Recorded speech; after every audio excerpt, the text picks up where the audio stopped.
Cloud. Great. Speaker view. Hello, everyone, and welcome to the fourth session of Neo Madness: Studies of Dream and Derangement by Jason Moorhead. And with that very short introduction, I'll pass the mic over to Jason to begin. Thanks.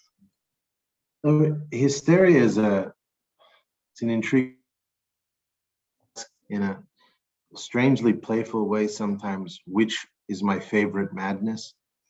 And that's not actually an ethically incorrect way to speak about it. It's not to diminish the often debilitating and tormenting effects. I have my own dead from madness in my life. I've seen them go through the excruciating processes. But I'll tell you where I stand quite flagrantly on this. And it's a somewhat, I guess, radical proposition to some. To me, it's the most basic empirical fact. Madness is a combustive device. It has a creative, destructive pendulum, just like every extreme existential experience. Right?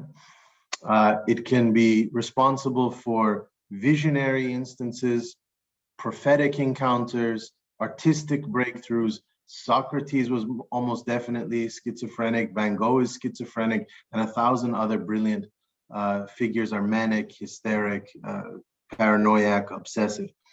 But it also can lead to detrimental behavioral patterns. But I still think that at the end of the day, that is more a failure of the social experiment of human beings than it is madness itself. Madness is a power. It's an electrical current. It's a live wire electrical current. You can tap into it or you can zap yourself with it. The fact that we cannot harness this potentiality, and some do, against all odds and in spite of the social reality that stigmatizes them, condemns them, torments them, is evidence of the fact that there's an empirical problem in the way in which we engineer and just very materially interact with madness. I'm not saying that it will always end in a sort of happily ever after kind of fairy tale story for the mad person. They may undo themselves. They may unravel themselves. But is it materially a worse fate than someone dying in a nursing home, abandoned by their children, raving at the wall, which is what seems to be what your suburban modern society wants to sell you as an ideal conclusion to life? Right? That nice little house in the suburbs that ends you in that kind of isolation chamber of the white walls of the nursing home. Hopefully your 401k is substantial enough that you can afford the $5,000 a month bill at the nursing home. I mean, this is, to me, no more tragic an ending than the burning out of the fuse of the mad woman or the madman at any given point. Given that the fact that our game of existence is bookended by the catastrophes of birth and death. And so since death is always coming, just how you go out, I'm not so sure that the way they go out is worse, even though to us it appears abnormal, according to social discourse. The problem is, when you ask me, for instance, so do you like hysteria? Yeah, I'm absolutely fascinated by it. It's a difficult one, more difficult than mania and schizophrenia in some ways to track. And there are reasons for that I'll get into. But anytime you enter into a tone of fascination, you end up in a swampland of ethical murkiness, especially according to academic discourse these days. Like, why is he or she so into this? Why are they captivated by it? Are they for or against it? Well, I just told you where I stand. I don't inhabit a moral stance on madness. It exists. Therefore, morality is obsolete. It's indisputable. Whether I like it or not, or I believe it's good or evil, madness exists in the world. It has always existed in the world. Therefore, I have to deal with it as an unstoppable recurring force. My question is the vitalist question, and I don't want you to take vitalism in all the other directions and debates that it goes in now. I mean it in the most clear Nietzschean sense of will to power. Does this experience make me stronger or not? If I can't figure out that equation, I'm damned. That's the only question in life. How to make things make you stronger. That's a vitalist principle. And I believe all the forms of madness that we're studying very intricately can do that. They all can endow you quite literally with superpowers, almost as if we're talking in a fantastical sense. And the best example of that for hysteria is what's called hysterical strength. And that is where a mother sees their child pinned under a car and is somehow spontaneously able to lift the car in an adrenaline burst. Okay, why am I talking about this? Because today we're going to see how hysteria, among all of the forms of madness, is the key gemstone to understanding psychosomatic power. Psychosomatic power is how you turn thought into musculature, action, material matter, physical matter. That's the cool thing we're going to get into. But just to let you know, I told you 2 times ago, schizophrenia is a rather modern convention. It's a newer psychoanalytic convention. But I told you mania is ancient, goes back to the Greeks. Well, hysteria precedes mania as a concept. The word hysteria is Greek, but the Greeks stole it from the ancient Egyptians. The first Egyptian doctors / sorcerers who basically coined the theory of hysteria did so in reference in ancient Egypt in 2000 BC, in reference to aristocratic, usually royal women, who they believed suffered from, they had strange spontaneous reactions that they believed suffered from a wandering womb. Okay, that's the sort of the notion behind it, the principle. The wandering womb then becomes the wandering uterus, according to Hippocrates in ancient Greek, and it becomes one of the earliest designations of madness, right? But it starts in ancient Egypt. The interesting thing there, for those in the room who are interested in more progressive political questions, is that the inception of this most ancient diagnosis of madness, hysteria, both has elements of class and gender. It is specific to women and it's specific to aristocracy. Okay, what that tells you is that if you understand what femininity was in ancient Egypt, where many of the gods were women and all that, it was an exotic form, but it was also something that occupied a higher hierarchical stratum. So madness was in certain ancient cultures worshipped or turned into iconic forms, and we can talk about that as well. But let me get into then the specifics, as we always do. Share the screen and you're in for a ride. It's going to be another dose of twists and turns, but this is going to be really cool when you get to the bottom and you understand what hysteria actually, when you piece the puzzle together, what it's actually capable of. Now, some of this is going to be from classical psychoanalytic literature that I'll just tell you. Some is contemporary psychology, but then I'm going to tell you the things that I've been able to try and extract and scavenge and find. You can buy it or not buy it, take it or leave it, but hopefully you'll think it's cool one way or the other. So let's start the game. Okay, can everyone see the screen from the current slide? All right, at the most basic level, hysteric experience is described according to these symptoms: shortness of breath, anxiety, fainting, nervousness, insomnia, sexual forwardness, irritability, and agitation. This is according to the famous compendium of diagnostic psychiatric medicines, right? Do you all notice something about this? What is unique to hysteria that doesn't necessarily qualify for the symptoms of mania and schizophrenia? They are all, what do you notice?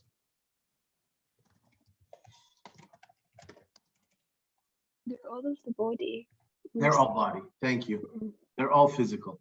Whereas schizophrenia deals with levels of abstraction and mania with perception and desire. This is pure symptomatology of the body, physiological, visceral, right? Realms. Okay, well, here's another cute little endearing quality that I always talk about.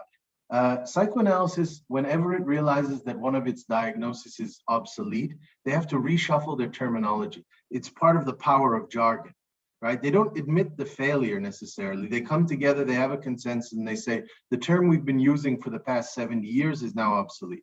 Well, the term hysteria became kind of outlawed in psychoanalytic discourse in 1952 because it was considered to be just too inaccurate, vague, an umbrella concept. Basically, any physical disorder could be considered a hysterical one, right? That didn't have any clear physical causality. So meaning if you came and you had some strange physical ailment and they could not find any reason materially in your body for what was causing it, you could call it hysteria. Well, obviously they said there's no precision in that type of thing. So they got rid of it in 1952. It might interest you that that's the DSM-5, by the way, that excommunicated the term. The DSM-5, most likely in the next 2 years, will omit the word schizophrenia. Schizophrenia is now being abandoned by psychology, increasingly for the term dissociative disorders, which they feel are more precise. You want a little trick from someone who watches these things carefully? It's not more precise. It's just new vocabulary and more discourse to try and cover up the illusion of the fact that they weren't able to encapsulate schizophrenia. Okay. And I told you mania has become kind of a useless subcomponent of any number of other psychic sort of things. So you can be manic and be schizophrenic. You can be, and they just sort of assign it to you. So the same thing happens. So the new term, boys and girls, that we have to learn in psychoanalysis is no longer hysteria. They call it conversion disorder now. Okay, it's a nice little qualification. Let's read what the DSM-5 says about conversion disorder. This is how it's defined. Conversion disorder, also known as functional neurological symptom disorder, is a psychological condition that causes symptoms that appear to be neurological, such as paralysis, speech impairment, or tremors, but with no obvious or known organic causes. That's what we just said. In the past, these events were often referred to as hysterical blindness or hysterical paralysis. So this is quite literally someone walks into the doctor's office and says, I went blind. And they check the eyes and the eyes are fully functional. There's no retinal damage, there's no tears, there's no anything to justify it. It's a purely psychological dilemma, or hysterical paralysis, or any number of things. They can't talk all of a sudden, right? And actually, again, to his immense credit, Freud was the one who diagnosed it as a neurological disorder that is linked to all kinds of anxiety. Usually it's not a traumatic event that triggers it. It can be. It can be a physical or emotional trauma, but more often it's the accumulation of restless energy that's caused by, and we'll get into this. Freud doesn't think it's traumas, he thinks it's drives. And that's what makes hysteria so beautiful to deal with too. These are the primordial drives getting their revenge. This is lust, aggression, survival, right? Consumption, hatred. These are those tree trunks in the brain stem that are ferociously trying to claw at the surface. When the superego too violently cages them, it can do something to your internal system, like switch the lights off in your eyes, right? Almost like a lid that's not able to keep this leaking, bubbling cauldron from going over. So the fact that Freud, whether he's right or not, it's a fascinating story he's telling, that this is not linked to some experiential trauma. This is linked to the revenge of ancestral drives and the failure of the social world, the superego, the real, to be able to maintain them. And so they're lashing out. So anyway, conversion disorder is a relatively rare mental illness with 2 to 5 out of 100,000 people reporting symptoms per year. By the way, even that statistic is 2 to 5. When you're talking about only 2 or 5, is a massive fluctuation. Right? You're talking about about 200% error there, right? 2 or 5 people out of 100,000. It is categorized as a type of somatic symptom disorder, according to the Diagnostic and Statistical Manual of Mental Disorders, the DSM-5, the leading diagnostic guide for the mental health profession. There is typically a sudden onset of symptoms, this is talking about hysteria or conversion disorder, that affect voluntary, motor, or sensory function. And these symptoms can disappear just as suddenly without any physiological reason. Okay, this is absolutely awesome. We're going to get into this because what is unique to hysteria, 2 things. One, they can make the voluntary involuntary. And that's one of the formative ways that we establish identity. Like you accept at a young age that sneezing is involuntary for the most part. Coughing can be involuntary. Bleeding is involuntary. But then you compensate for that mentally and you give yourself some delusion of control over your universe by saying, but still like 90% of other things I do are supposedly voluntary. Now you're all super smart and you know that free will and consciousness is a whole mess of tangled wires and it's not as easy as that. But that's what we tell ourselves, the lullaby that we tell ourselves. Well, Hysteria alone has the capacity to turn your voluntary motor or sensory functions involuntary. Okay? And we're not even talking about, we just talked about the negative ones. It can make you go blind. But what if it could make you see more precisely, like a cyclops? And by the way, I give you evidence that it can. In many instances, I gave you the hysterical strength example of mothers who typically, again, it is ascribed to mothers in that regard, but there are other examples of that. So there are ways in which it can also enhance and expand motor and sensory functions, but again, involuntarily. Or it's only still involuntary because we haven't figured out a way, or we haven't devoted serious consideration to how you could turn them voluntary, how you could learn and adapt to them. But anyway, and what distinguishes it is that hysteria disappears just as suddenly as it arrives. So whereas mania and schizophrenia and other ones are lifelong conditions, they're kind of considered innate, these sort of sweep into town, blanket things in their own midst, and then suddenly alleviate themselves without any rhyme or reason.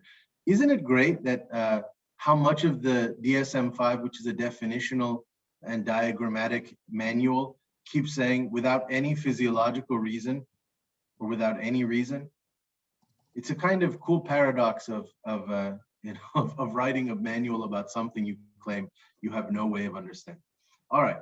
The physical symptoms of conversion disorder are often described as the body's way of dealing with unresolved stress or unexpressed emotions that triggered the disorder. That is a poor, third-rate, amateurish compromise of the Freudian position. Okay, so now it's just unresolved stress. Now Freud's saying ancient drives, unresolved, unfinished business of the ancient drives. They've abandoned that terminology. In other words, the physical symptoms distract the person from the emotional duress. Conversion disorder typically affects movement function as well as the senses. Now, this is a sleight of hand. The physical symptoms distract the person from the emotional duress. That means you almost unconsciously would prefer to be temporarily blind than deal with the emotional crisis is that is causing that spontaneous reaction. Does that make sense? You supplant one problem for another as a way of circumventing the original actual source of distress. Does that make sense? That's the claim. Okay, movement functions as well as the sense. Symptoms of conversion disorder can be about any neurological deficit imaginable. That's amazing. You realize that is superpowers too, we're talking about. That hysteria can affect almost every single organ or every single material dimension of your being, including abnormal walking or tremors, blindness or double vision, deafness or problems hearing, disturbances in coordination, episodes of unresponsiveness, loss of balance, loss of the sense of smell, also known as anosmia, loss of touch, anesthesia, loss of voice, aphonia, numbness or loss of the sensation of touch, seizures or convulsions, slurred speech or inability to speak, temporary blindness or double vision, trouble swallowing or feelings of a lump in your throat, weakness or paralysis. This means that nowhere on your body can go unscathed and untouched, potentially, by hysteria's tentacles. That is a very powerful sensibility that we're talking about.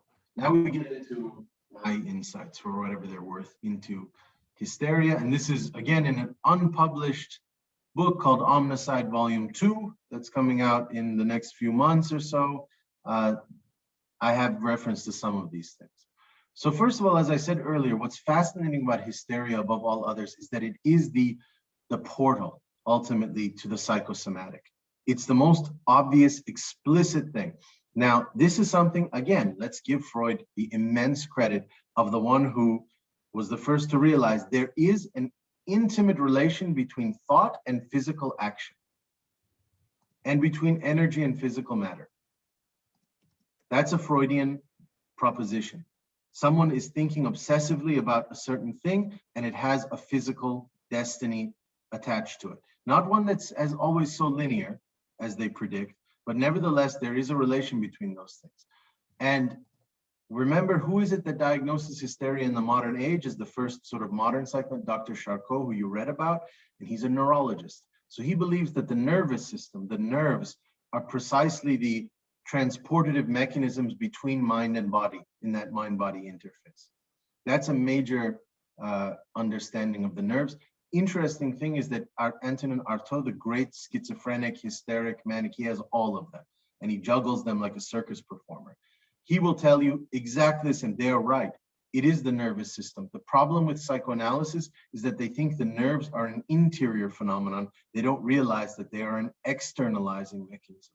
Nerves shoot propulsions. That's why they have to bury him in solitary confinement for decades. That's why they're terrified. If it was purely interior, they'd let him waste away on some sidewalk. So we're talking about a philosophy of potential. We're talking about a philosophy of the nerves. And again, the nerves as precisely a very tangible negotiator of the mind-body interface. How you turn thoughts into physical matter. By the way, two-way highway. How can you turn physical sensations and experience into forms of thought, into forms of imagination, it can also happen that way. All right, we talked about hysterical strength. That's like the Hulk syndrome kind of there. What biologically and biochemically is happening at that point is you get adrenaline rushes, amphetamine release, neuronal circuit overload, fast and slow twitch muscle activation. How amazing is this, that hysteria can determine, based on the emergency at the moment, whether or not to give you fast or slow twitch muscle activation. Meaning which one, this madness decides for you which one is more beneficial instantaneously. Now, by the way, if some of you may not know this, but there's a lot of things about the orienting reflex. It's an old, it's a 20th century psychological idea that a very famous Russian psychoanalyst was studying, where he noticed that, first of all, I'll say this quickly because I don't want to get into it too much, but if you're on the road, you're walking on the road and suddenly a wolf appears, or forget the road, you're in your bedroom and a wolf appears in your bedroom, came through the window. Okay, that's a shock state. That's a sort of shock state, right? Because you have your concept of reality, your paradigm of reality has been fundamentally disoriented. Wolves shouldn't be in your bedroom, and now there's one in there. But what do? Do you die? I mean, eventually, yes, maybe, but you don't die in the moment from psychic overload. You have an orienting reflex built into your psychology, right? So what's the first thing that we do? We kind of instinctually go like that. It's a protective defense mechanism. Also, it's a protection of the throat because your ancestors knew if this gets cut, it's game over. And beasts often like to go for the jugular, right? Because they have an evolutionary mechanism that knows where the blood is, all right? So you go like that. You go into caveman or cavewoman mode, and you adapt somehow, instantaneously. Well, that was taken further, that study was taken further by figures who were very interested in how people react in emergency situations. Now, common knowledge, follow me on this because it's really interesting. Common sense knowledge is we're really bad in emergencies. And the example that's often given is a burning theater. There's a movie theater on fire, everybody stampedes and they usually trample one another getting out, and children often get their skulls, they're the first ones who get their skulls fractured or get killed in those crowds that are fleeing. It's what Elias Canetti brilliantly called the flight crowd mechanism, right? Yes, that's true, but that's a cliche to some extent. Because here's what's been decided. Most people, if they are in they wake up in their home and their house is on fire, instantaneously, here's a captivating element of your human psychology. Almost instantly, you are able to devise a hierarchical system of value. What do you take with you out of the burning house when you only have 20 seconds to get some stuff together? And almost instantly, your mind is able to devise, or we'll call it your psyche, is able to devise categories of precious items. One, what's the first thing? Living things. You take the baby, you take the dog, right? Two, valuable things. You take the diamond necklace, you take your, something like that. Three, personal sentimental things. You take your grandmother's ring that she gave you, right? You take the photo albums of the family. Four, legitimate or important things. You take documents like your passport. So if you can get to all of these are the hierarchy of things that you'll arrange. Now, here's another thing. While you're doing these complex negotiations instantaneously with flames surrounding you, you also are doing a sub-computation of mobile and heavy items, density, and the weight, and also their mobility. So if the most expensive thing in your house is a dining room table made of marble, you don't take it with you. Okay, so this is telling you that actually in emergency situations, you think quite well, that what you could call your instinctual reactions are very precise, very complex. And actually, there is a justification to be made that might say the worst thing that we human beings do, especially in modern subjectivity, is think too much. Should I, shouldn't I? Because there's a narcissistic pleasure principle that goes along with conflict too, with the drama of, I don't know, is that really who I am? Is that something I want to do with my life? And you usually paralyze yourself in this kind of stalemate back and forth, because there's also a weird wallowing, again, sickly pleasure in that. So the point is that was just the orienting reflex, and also kind of emergency situations that were discovered where there's an activation of extremely complex registers of thought without actually exercising self-conscious reason, right? Cool. In those episodes of hysterical strength, it results in energy spiking, pain insensitivity, and hyperendurance, and superhuman force. Usually is in life and death emergency states. They are short-lasting bouts. It usually results in extreme dizziness and self-disbelief. Okay, so you can't believe your own strength. You're shocked that you were able to do that thing that you did in the moment. All right.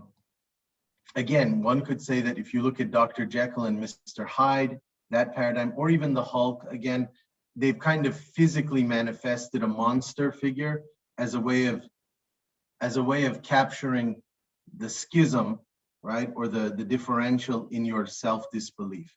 Like, that can't be me. And in fact, there's even without getting too much into it, there's even something to the psychology of post-traumatic stress disorder that demonstrates that the biggest problem for warriors or soldiers coming back from war zones who have committed heinous actions or cruel actions and violent actions is not the violence in and of itself. It's the inability to assimilate the reality or the facts of that violence into their old identity. So he's an 18-year-old guy, he played football in high school, then he gets shipped off to the jungle, he kills a village of women and children, he comes back and he's supposed to take over where he left off as the nice small town American kid who works at the local hardware store. It just doesn't work.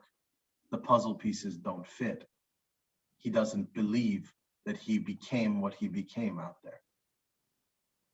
Right? It's a self-image problem more than it is necessarily the actual shock of the violence. That's one theory. At any rate, here's another interesting thing about hysteria then. The Batailleans in the room will love this. It's basically Bataille's theory of expenditure wrapped up in one amazing mad package. It's a rise and fall, tidal wave of excess and deficiency.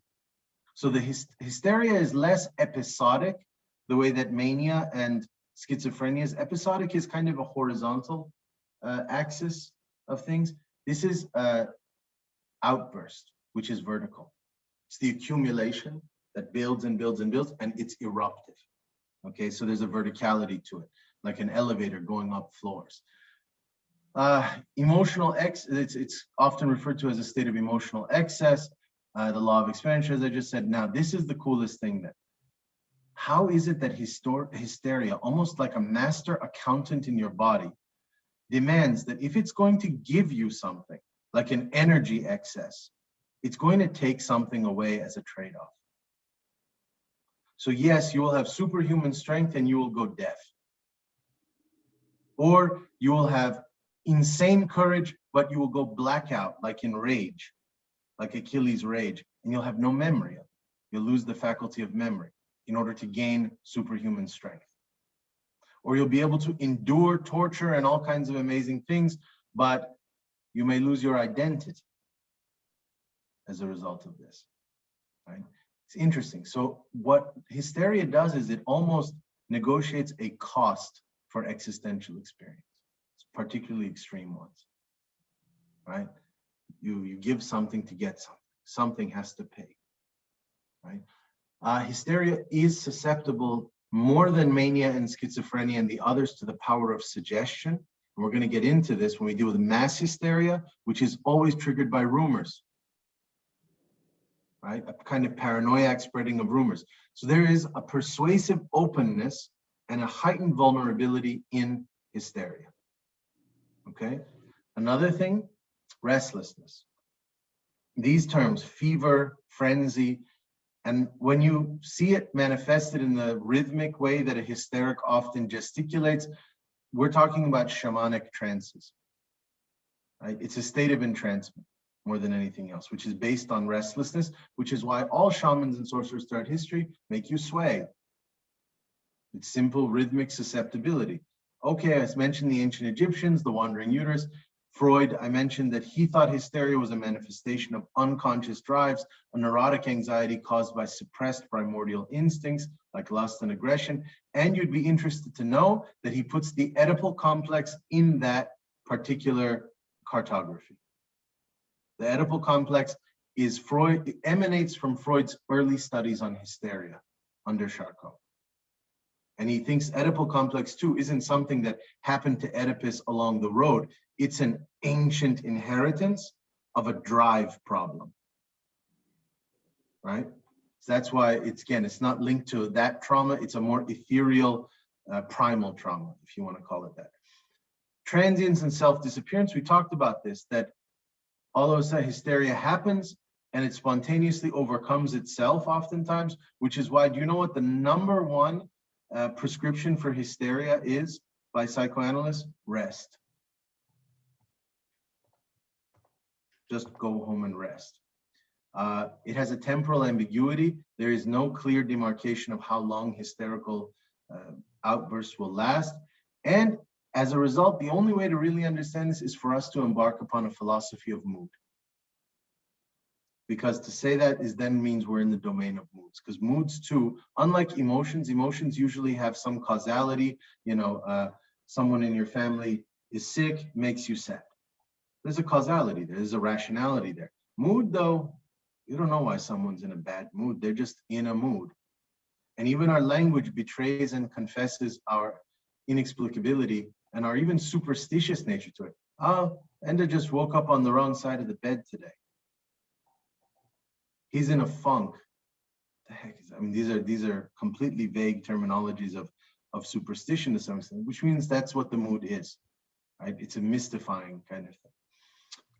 Masochistic self-affliction, that's my fancy way of saying that you do things to yourself in hysteria, whereas mania and schizophrenia ultimately go outwards.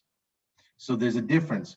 When we talked about the language of both mania and schizophrenia, both of them share a propensity for ranting, and we talked about stuttering as well. Remember Estamira, ranting and stuttering, right? But hysterics ramble.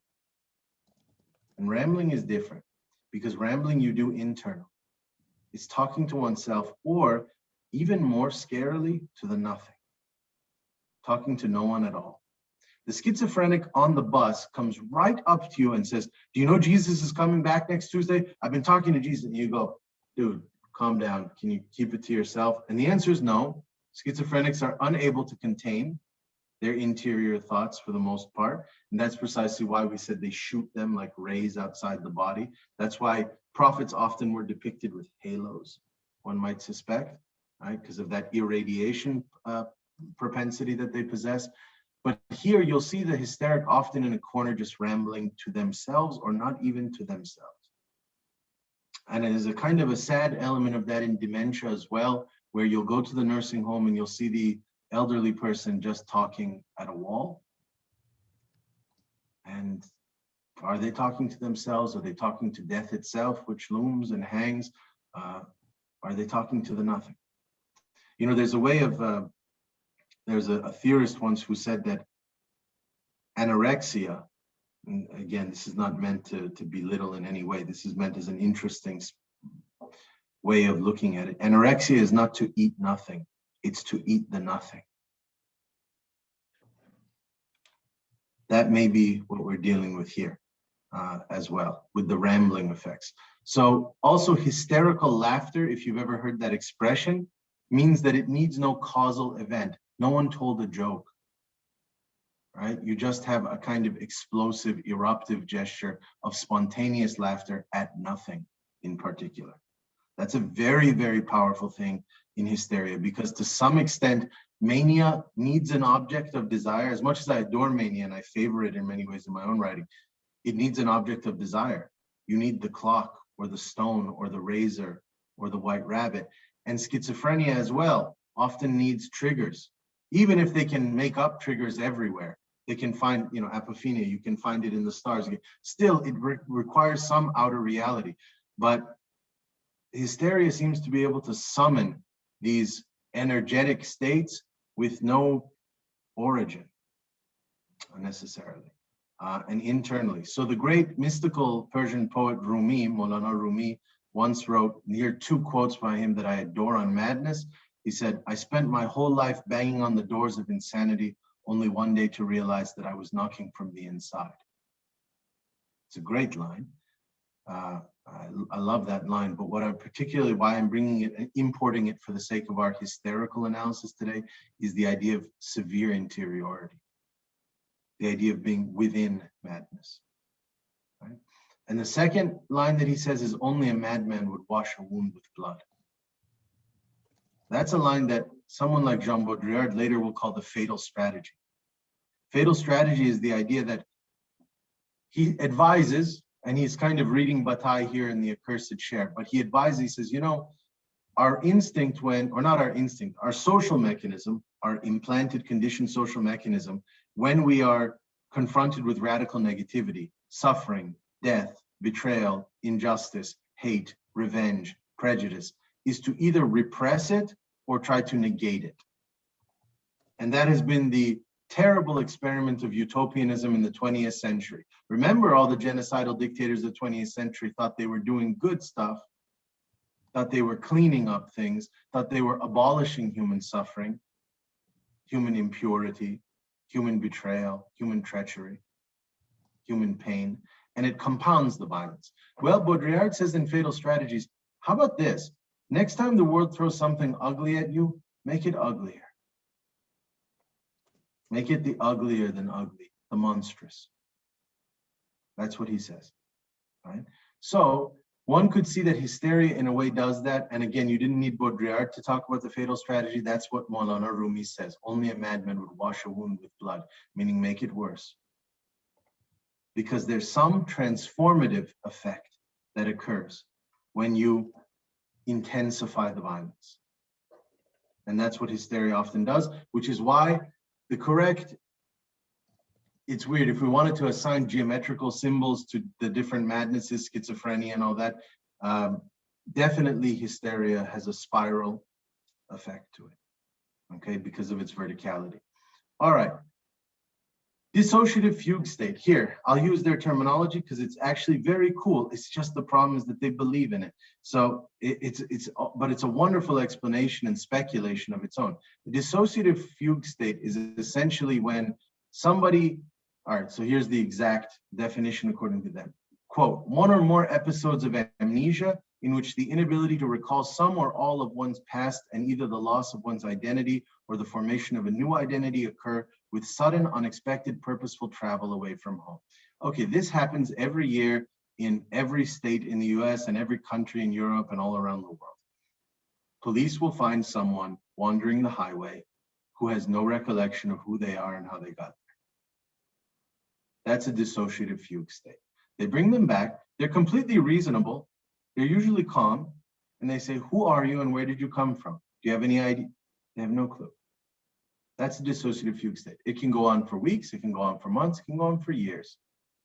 There are people who relocate to other cities and then later it's revealed that they had an entire family and they just abandoned it. Okay, so it's a kind of amnesic, a severe amnesic state that washes away things. Now, the problem with this is that, and sometimes again, Depending on your psychologist of choice, they refer to this as dissociative fugue state. Psychogenic fugue is another term. Dissociative identity disorder and dissociative amnesia. These are all variations on this. But here's the problem. Even if you want to call one of them dissociative amnesia, I just wrote it for you, and they don't like to tell you this. There's like 17 different versions of dissociative amnesia. Retrograde, anterograde, selective, generalized, continuous, or systematic amnesia. Heck, you don't even need me to go and do super smart versions of this. Can you guys see this page on Wikipedia now? Or are you still seeing my other one? Oh, well, I'm on Wikipedia right now under amnesia, and it's got post-traumatic amnesia, dissociative amnesia, repressed memory amnesia, post-hypnotic amnesia, lacunar amnesia, childhood amnesia, transient global amnesia, source amnesia, Korsakoff syndrome, confabulation, drug-induced amnesia, situation-specific amnesia, transient epileptic amnesia, semantic amnesia, and pseudo-dementia. You can go read that under amnesia on Wikipedia sometime if you'd like. Are we back on the... Sorry, Jason, just in... Yes. Oh, sorry to interrupt, Craig. Andrew raised his hand. I'm Sure. not sure if you want to jump into something. Oh, sorry, I can't see it there. Go ahead, Andrew, please. It's all good. Just to add to the slippage of excuse me, of psychoanalytic language here. One of the things that I've at least seen it associated with, maybe wrongly, but still want to point it out here, is dissociative identity disorder. I've often seen it used as a term, as a kind of more polite way of referring to what used to be referred to as multiple personality disorder. That's right. Yeah. Yep, exactly. So I want you to notice, Andrew, because you're absolutely right about this. This is where somebody usually experiences some severe traumatic episode, often in childhood, right? They're violated in some way, and they form protective alternative identities, alter egos, who will insulate them from having to, and they take turns and they deal with the rotation. And usually their alter egos, this happens even in Fight Club, are endowed with capacities that they lack, whether it's courage or anger or physical properties, right? One of them can fight better. I think there was some goofy Netflix show called like Sense8 or something like that, that was kind of trying to do some version of this. I didn't watch it, no offense if it was good, but I saw a little bit of the trailer of it, and it seemed to be playing around with this. But I know this is everybody's favorite. Andrew's right. Everybody loves movies about multiple personality disorder. I think there was one, Split, that came out a few years ago that everybody was talking about. And yes, this is the case. You can invent other identity, which is part of the definition of dissociative fugue state or dissociative identity disorder. I'm even less interested in the identity slippage than the memory and all that. And there's a reason for that. That takes place. If you notice, that happens simultaneously, both memory and identity fugue states in Fight Club, when he invents his Tyler Durden alter ego, and then he finds out that every town or city that he's visiting, Tyler has already been to a week before he has.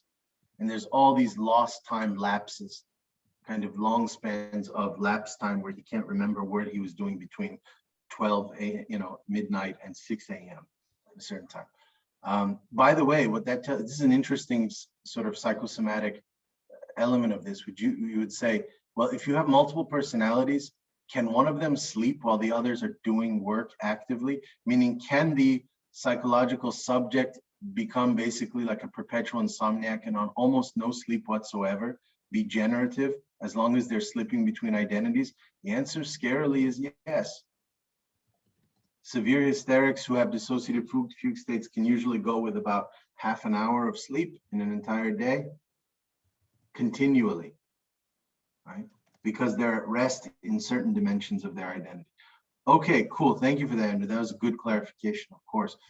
Exceptional, and by the way, all of those, again, retrograde versus anterograde, that just means, someone can retains all the memories of what happened right up to the traumatic event. Okay, so that usually comes from a physical blow to the head, like some massive concussion or something like that.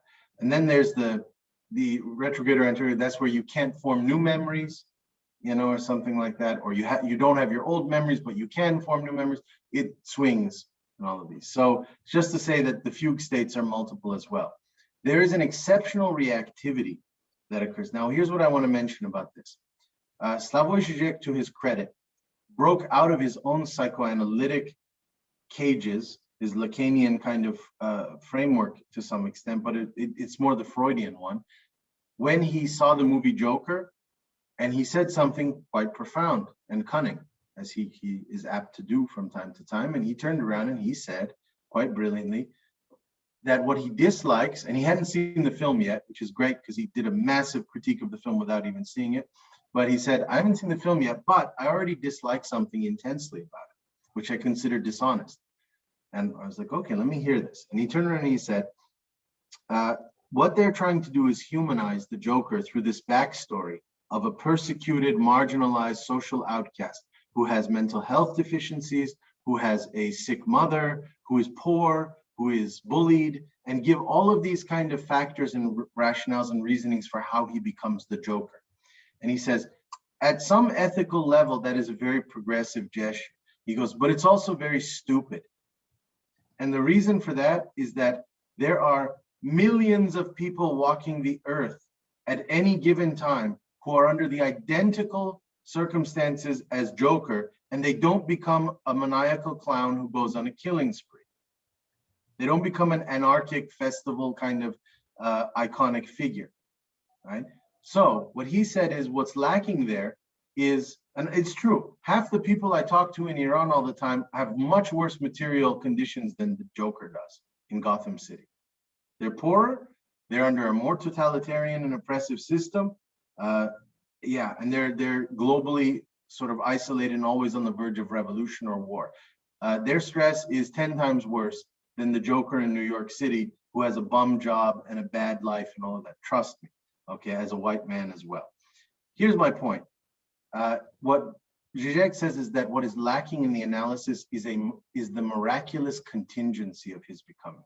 He uses the term like there's some weird spark that goes left, some deviant, instantaneous, unexplained movement that takes him from, yes, it's not to ignore the causal factors that set a kind of atmospheric stage, but they also don't deterministically explain how you go from poor, oppressed, belittled to Joker. That's ridiculous as a leap, right? Unless there's some miraculous contingency. And I was like, oh my God, he's almost coming around to the philosophers of becoming that. And he can, we'll welcome him with open arms if he actually wants to make the move. But that's an interesting point. Hysteria is excellent at this. We don't understand how they go from a reaction to a phenomenon, because we said a lot of times they don't even need a phenomenon, but there is a reactivity. We said a susceptibility to rumor, but the way they react is not predictable. It's not A leads to B. It's A creates something you've never seen before. A gesticulation, a spasm, a paroxysm, whether physically, and that's where it's most interesting, the physical. There's an old film, Awakenings, with Robin Williams and Robert De Niro, that deals with Parkinson's patients. And there's a hysterical woman at the beginning of it. I think her name is Aisha. And every time he clicks he brings a pen on her, she starts hysterically waving her arms and screaming, ah, ah, ah. Well, okay, you could understand the causality of pen, but why it would lead to the arms doing this gesture and why she would mimic a bird sound? That's hysteria's wonderful mysteriousness, right, to it, and complexity. It's a self-enclosed universe a lot of the time. It can be what Leibniz called the monadic experience. When he thought of angels like on clouds, and he kind of described them as having the monads are like these perfect self-sufficient universes of enclosure. Hysteria can do that sometimes. You'll see a hysteric in the corner of the asylum just swinging their head, babbling. They don't need anybody. And there's a figure in Iran like that called Darvish Khan. He's a very strange figure who was deaf and mute, and he created a complex, elaborate stone garden in the middle of the desert. And all he would do is dance all day long in his stone garden. I can show you guys the video later if you want to see it. But that's perfect hysteria. And why is that a very powerful experiential prospect? Because in a country that was undergoing massive geopolitical shifts and ideological frenzy and all of that, with a major revolution that shook the foundations of its political culture, 2,500 years of monarchy suddenly expelled, he didn't care. Everyone was taking sides. Are you a Marxist? Are you a nationalist? Are you a monarchist? Are you an Islamist? And Darwish Khan was a dancer in the stone garden. That's very powerful. The hysterical figure who can forget the world, obliviate themselves to reality's concerns, not feel, remember what Althusser said about interpellation, not feel that he has to answer the call when they call for him. And the fact that he was deaf and mute without any physiological explanation tells you that his ecstatic dance, the cost of it was his hearing. But here's the weird thing, he was dancing all the time. To what music? Some internal music. That's an intriguing phenomenological fact there. Now here's where we get to the fun part. Hysteria is the only known madness that is contagious. And that is an ancient fear that mad people can transmit. Yes, they can, but only through the prism of hysteria. Schizophrenia cannot exponentially magnify itself most of the time. Mania can't either. Okay, neither can paranoia, or I'm sorry, paranoia to some extent can. Obsession, not really, but hysteria, we have a term for it, mass hysteria. And there are many examples historically of mass hysteria. Laughing hysteria, dancing hysteria, coughing hysterias, where entire villages in Africa are undertaken with spasmodic coughing or laughter, writhing hysterias, rashes, possession, paranoia. And there is a theoretical question of whether or not genocidal intervals of human history, we call that often mass hysteria. We call the fascist experiment mass hysteria, right? And that's a really scary thing because it means that it can become so contagious that it becomes normalized, right? And it can become the dominant, in fact, rather than the abject. Here's an interesting thing to that. That's let me read this. These are the 2 paragraphs about episodes of mass hysteria in the world from my forthcoming work. First, the historical dancing plague. Okay, this was called choreomania, but it's a hysterical thing. Those episodes of spontaneously gesticulating crowds of thousands that swarmed the European countryside from 1300 to 1600. This is really interesting. Thousands of people would just start to dance, prone to long bouts of uncontrolled ecstatic jumping, wobbling, or lurching, attributed to such varying biological causes as ergot poisoning, hereditary and idiopathic disease like epilepsy, typhus, encephalitis. None of those are correct, by the way. And to the lesser known tarantism, that's a cool one, of the tarantella dance. Yes, there were physicians of the time who believed that victims had ingested tarantula venom, or that they had practiced the Italian tarantella dance, which caused them to have a perpetual dancing hysteria. Attributed sociopolitically, this is the more serious scholarly academics, attributed sociopolitically to an extreme traumatic reaction to the Black Death, that was the plague, generalized poverty, and totalitarian rule. I don't know, again, why all my Iranian friends aren't in hysterical dancing states then, because they're dealing with that constantly. Right? Again, remember that miraculous contingency that doesn't afford these nice deterministic causalities, like, well, extreme poverty, plague, kind of, and totalitarianism leads to mass hysteria dancing. Not quite. Attributed theologically to being cursed by angry saints or spirits or demons, and for which later psychoanalysts themselves achieved no consensus, but to simply rename the condition in multiple descriptively unhelpful ways as mass hysteria or psychogenic illness, epidemic dancing, collective mental disorder, and choreomania. No shortage of labels. Yes, these incidents of mad dancing have their own place in the annals, those of an impalpable caress that is at once an interdiction and dooms the activation of its own. Okay, so that was the first one, is you can look back at that dancing plague and you can see these really interesting episodes of mass hysteria. The second, in the southern Bosnian city of Medjugorje lies a Christian pilgrimage site where 40 years ago, 1981, 6 village children claimed to receive visions from the Virgin Mary. But they went up on a mountain and they saw a vision of her appear, who to this day, people go there in pilgrimage, supposedly sends enigmatic reports to 3 of the now adult vessels at certain times of the month in the shape of fractal images or messages. These 9 secrets are believed to be her final apparitions on Earth before the apocalypse, and many visitors to this destination, by the way, you can go Google it, there are tours to Medjugorje if you'd like to go. And many visitors to this destination have also claimed to experience supernatural optical signs, such as the sun careening through the sky or shadow crosses appearing in their palms.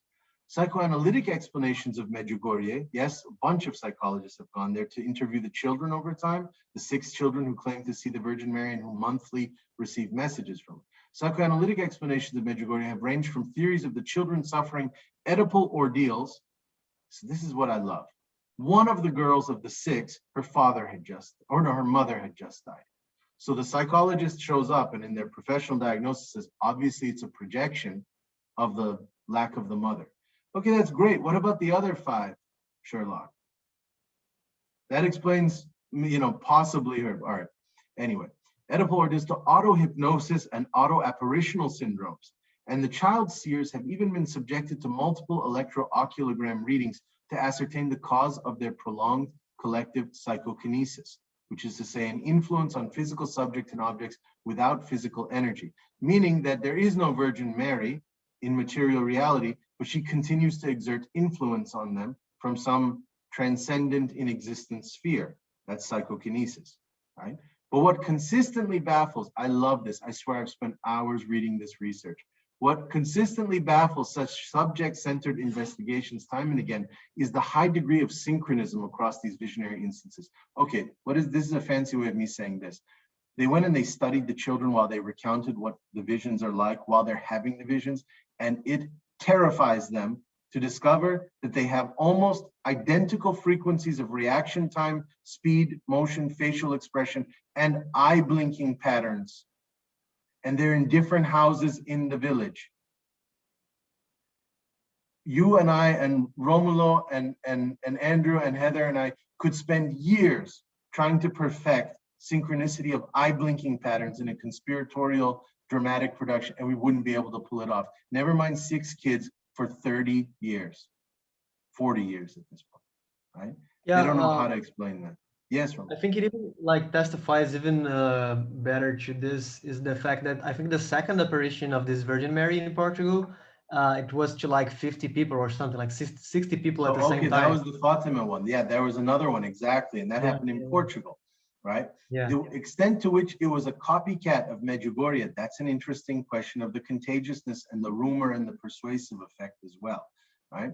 I know that one too, where they saw the sun, and it's a really cool one. Yeah, as well.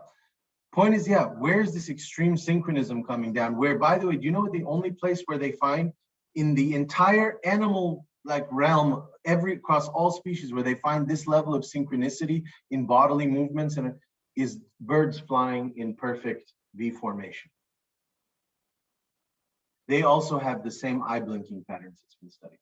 How these 6 kids are pulling it off, anyway. What psychoanalysis inevitably misses is the manic influence extended by the idol itself and how the Virgin statues throughout the village spread a net of imminence and all that stuff. Okay, that's great. So that's just an example again of mass hysteria. We go back to the bottom. Remember that George Didi Uberman, who wrote the text that we were supposed to deal with today, he refers to it as a spectacle of pain. And he doesn't qualify it in this way, but remember, a spectacle is something that is meant to be beheld, right? It's an interesting thing. He talks about it as a projection into works and images. He sees it as a production. Hysteria is a production, which has a dramatic and theatrical kind of quality to it. He refers to it, the whole psychoanalytic experience of it, meaning the doctors surrounding it, as engaging in contrivance. Right? They contrive. They invent, they contrive sort of the notion of hysteria, which requires them to become miracle workers. Because just like Zizek used the term miraculous contingency, hysteria places you in the domain of miracle. Right? He also said that he uses a nice Nietzsche quote, I'm surprised by that, to talk about how hysteria to some extent is lying to oneself. Right? That is part of it. That's a seemingly negative way of saying self-persuasion. And there's a great deal to which that occurs in obsession as well, which we'll talk about. When you are in love with someone, you're falling in love, typically it is not 10% the objective reality of the other person and 90% your own brain doing the work, right? Massive fixation on the figure when they're not there, thinking about them, listening to songs. You're training yourself. You're lying to yourself, essentially, or you're persuading yourself towards a certain state of extreme, whatever, devotion, intrigue, whatever you want to call it. Well, Hysteria follows that model. It has that, again, that theatrical dramatic. He refers to it as a chiasmus. And a chiasmus in language is a grammatical inversion. It's like having a two-sided or two-phrase sentence, and where the second part inverts the first. So an ancient good one by Heraclitus is, give me one, pardon, this is patriarchal, I guess the way it's translated. Give me one man over 1,000, as long as he be the best of him, the best of them. Meaning I don't need 1,000 people. I just need one, as long as it's the best of the 1,000, right? That, I don't care about the meaning of Heraclitus, that's a cool statement and all that, but it's more about the grammatical inversion that takes place there. That chiasmus is something that Hysteria is able to do. The reversal of terms in the second part of something, he claims. And lastly, he believes that the entire invention of Hysteria centers around the experience of hypocrisy, not on the part of the mad figure, the hysterical subject, but on the doctor's part. That the psychoanalyst is by necessity placed into the ancient Greek role of the hypocrite, which is to say the actor of truth, the reciter or actor of truth. They have to perform truth, which places them in a performative escapade of their own. Remember, I told you Dr. Charcot, the mad genius of Salpêtrière, he used to have circus performers come and do freak show performances at his estate on the weekends for all his doctor buddies, including Freud, while they did cocaine and danced and all sorts and wore masks. Often they were masquerades. Why is he performing? Well, he said, in a way, it's a compensation for the fact that he is basking in the luxurious art, the artistry of Hysteria all week. He's jealous. He wants a bit for himself. You know, as much as those women are under his dominion, they're also objects of idolatry for him. That's why he takes their photos constantly, as you saw. Right? He idolizes them. And so he wants to imitate them. That's what you do with the idol to some extent. And so that's part of that gesture. Okay, that sends us into, good. Now we have time to get into your thoughts. That's my overload on Hysteria for today. Let me stop share here. All right, was everything clear just in terms of the many unique facets of Hysteria? Again, its relationship, its lack of causality, all those things that I said. The kind of psychosomatic nature of it. Hopefully there are like 17 interesting criterion that you won't see replicated as easily in mania, schizophrenia. By the way, you should note something that I said earlier. I said that Antonin Artaud had all of them, and you can document all of them in his writing. I also believe that the ingenious Sadegh Hedayat, who you'll read for next week, the Iranian writer, also was able to manifest or portray all of them. If you read that first article that was about 1 or 2 pages long, that was part of the Dali tarot cards attachment called the Paranoid Critical Method, Dali claimed that he was able to simulate mad experiences voluntarily or intentionally by putting himself in certain states, and that sometimes they manifested as kind of schizophrenic visions, sometimes you could call them manic visions. All of these are potentialities. And again, this doesn't shock me to say that one could willfully pursue many of these qualities that Hysteria endows one with just in and of itself. That's called mysticism again.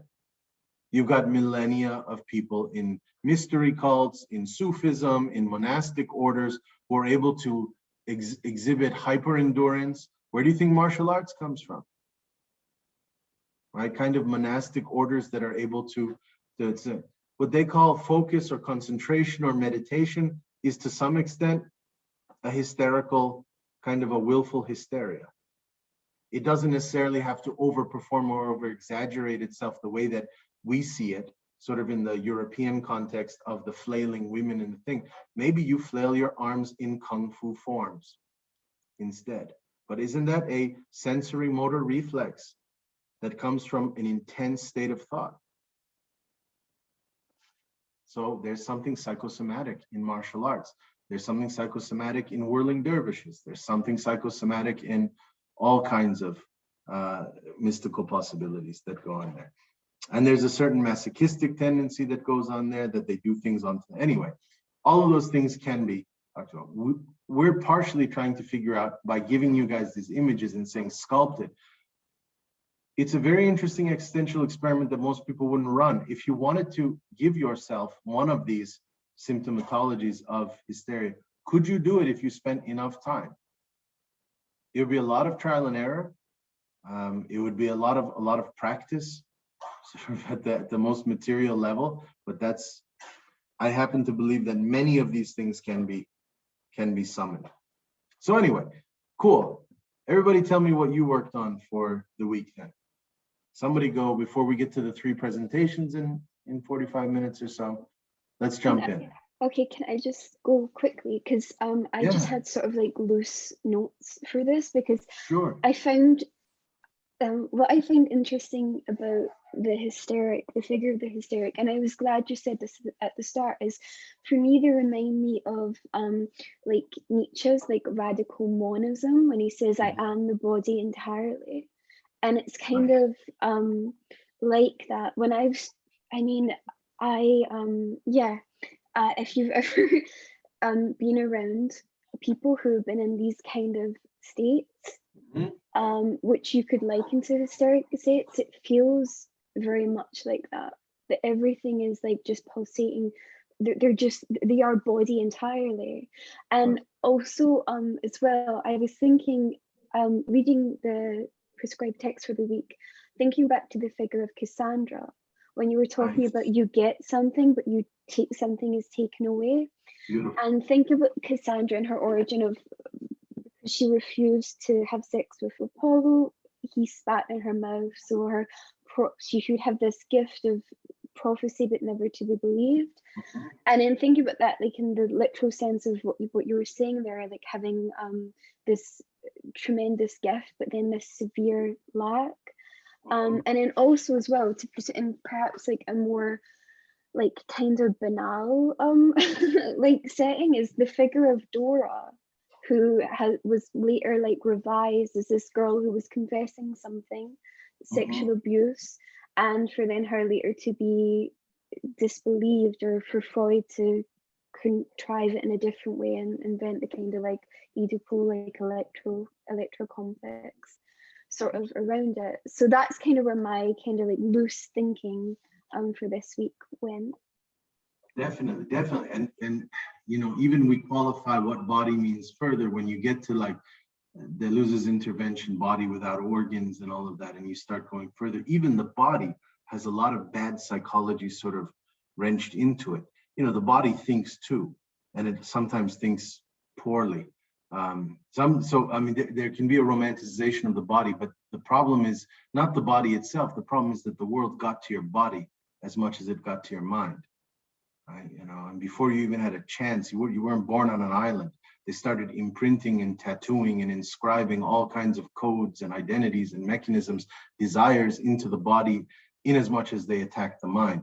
And so it's a struggle there as well. The futurists, for instance, who worship speed as a concept, part of the reason for that is that it's been empirically shown, and Freud was interested in this. Freud was one of the ones who observed that if you take someone to the top of a tall building and you make them look over, does the body instinctively sway towards or away from the edge? The body instinctively sways towards, right? And so there's a little bit of the death drive, the desire to fall, and all that. And this has been demonstrated empirically, but it's also common sense to you that if I were to take you guys to a mountain cliff and below it was the ocean, and I said, let's cliff dive, let's dive into the ocean, it'll be fun. Half of you would want to do it excitedly, and half of you would say, maybe there are rocks, maybe we'll drown, this is not a good idea. And if I tell you, let me give you 2 weeks to think about it, reflect on it, you know, think critically on whether you really want to do it or not, 99% you're going to come back with a no answer if you even talk to me again, right? Time is your enemy. The mind and body have both been infused with such doubt that the more time elapses, the less possibility will be entertained. That's why the futurists say just jump. But it's also, by the way, a mystical idea too. That Rumi as well always said, the madman jumps in the fire, right? Or he says from one point, the rationalist, the aqil, the wise person, the sage, looks for a bridge. The madman just jumps in the water. The mad person jumps in the water and just goes across the river. That's a commentary on speed, a philosophy of speed, as a way of overcoming the negativity of thought that comes with human psychology. So the debility, it's good, cool. So even when we say to become all body, you're absolutely right. The hysteric becomes all body, but what kind of body? It's an interesting thing that you're saying. It is very Nietzschean. I would say to Heather's point, if you guys in Zarathustra read Nietzsche's chapter called, very 2 pages long, The Stillest Hour, it's absolutely beautiful. It's elegant. It's one of the most vulnerable things that Nietzsche ever writes. It's basically a kind of confidential documentation of his own becoming. And he split himself into a voice that is summoning him sort of to his next level. And he keeps cringing in front of it and falling short. He says, I'm not ready yet. Or they don't believe me when I talk to them, right? You see, even Christ has moments of doubt like this that are agonizing and full of despair before God, but they won't listen to me, Father. And he's kind of got that to the voice, which is himself, just split as a futural kind of becoming that's telling him, get moving, come, take the step. That's the stillest hour.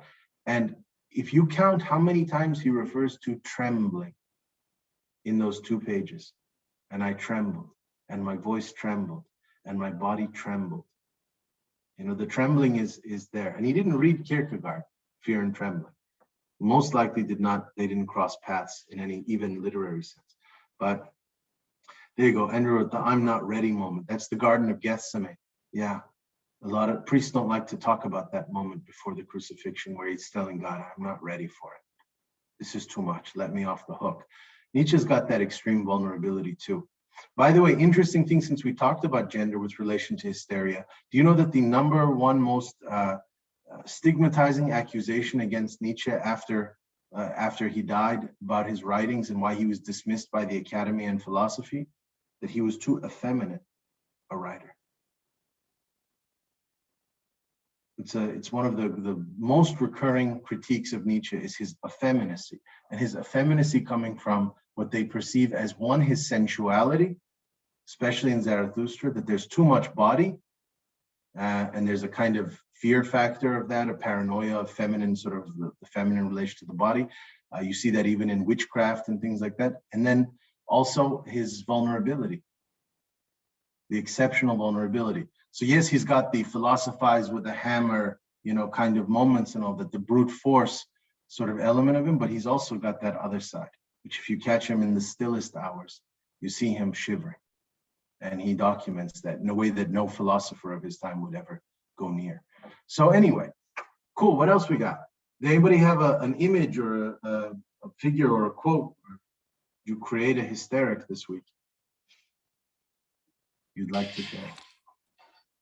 I was just taken by the artwork of Varro and her extensive collection of art that, I would consider myself relatively familiar with surrealism, and having never seen an image of her work was just a like being hit by a rock, a boulder. You're in for something. Thanks, Jim. I'm so appreciative that you said it, because you're going to be introduced over the next 3 weeks to the 3 outcast women of surrealism: Remedios Varo, Ethel Colquhoun, and Leonora Carrington. All 3 of whom were major visual artists under surrealism that found themselves gradually excommunicated or just subsiding into irrelevance. And most of them go to Mexico to live. Interestingly enough, Mexico kind of became the second outpost for surrealism. Breton even visited there a lot. Does anybody know why I keep on throwing you guys either symbolist art, visual artists or surrealist visual artists to use? Well, surrealism is the only visual arts movement that was explicitly tied to psychoanalysis. If you read the Surrealist manifestos, they claim that their whole function, their imperative is to unlock and unleash the unconscious. So they have something to answer for. We got to reckon with them because they chose their bedmates with the Freudian project. So we go back there and we bust up psychoanalysis from the inside using their own works, their own images. That's a kind of a sabotage Trojan horse move there. But the symbolists, why them? Symbolists were Alfred Cuban. Trying to think who else I might have shown you already. I'll show you next week some figures. They came slightly before, during the late 19th century. There were these, and they're all figures of usually tormented mythologies, Prometheus, Atlas, things like that, the head of Orpheus. They're gorgeous imagery. The reason is because they're archetypal, and that was Jung's playground, the archetypes. And so I want to use these archetypal mythic figures, again, to invert or to deviate from them. So that's why you'll get a couple of those. That's where Cuban comes from, and other figures as well. So that's the symbolist move. Anyway, so who's got something for us? Something tangible.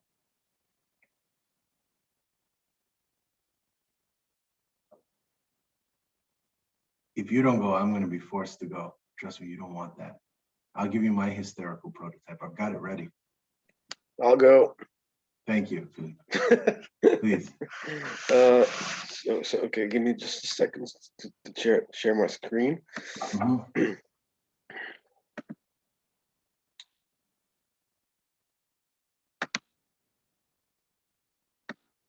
Do you have it? Mm-hmm. Yeah, we can see it. Yeah. Okay.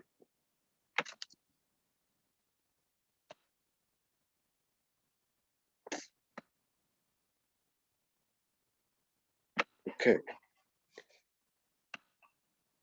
This is Velo Mágico, Zanfonia. I don't know if Zanfonia is a pun on Zanfona, which is the hurdy-gurdy that we're seeing here. Mm. Well, I'll proceed. Please. J'écoute, donc je suis the new sound, a harping drone cry of a newborn word, a negate of philology, vectoring the flights of the harmonic series. I am incorrectly, but nonetheless commonly used to mean contradicting, the Moan machine, weaver of paradox, always relimiting, constraining, defining by proxy, explaining into. An autonomous brain among brains, dialing atemporal reverberation. Not you, not I, but the fiduciary duty among us which enables reason through resonance. Neither epiphany nor historicizing legitimacy, but not the honest underlying structures of complexity. The true face of harmony in its all pestering detail and all nagging abstraction, the screeching possible, salvageable, an intelligible consequence of vapid alterity. Drone music is neither a placental descriptor nor soothing erasure, but a cohering ray programming escape routes from the institutional present. Still, a much needed specular revenge. The servant, after flaying and eviscerating the doctor's kingly shape, nurses a musical instrument into being from the still bloody superficies and vibrant timorous tripe. After completion, the first drone from her bagpipe hits the dying sovereign in the globes of its eyes, pushing them into the skull, letting the light flood into that womb of generality, to cradle the flight of the newly named astral body. This is the song of Gru, inducted to the Hall of Bleen. Nice. By the way, are those last terms, Gru and Bleen, are they somewhat nonsensical terms? They're stolen from Nelson Goodman's Gru paradox of induction. Okay.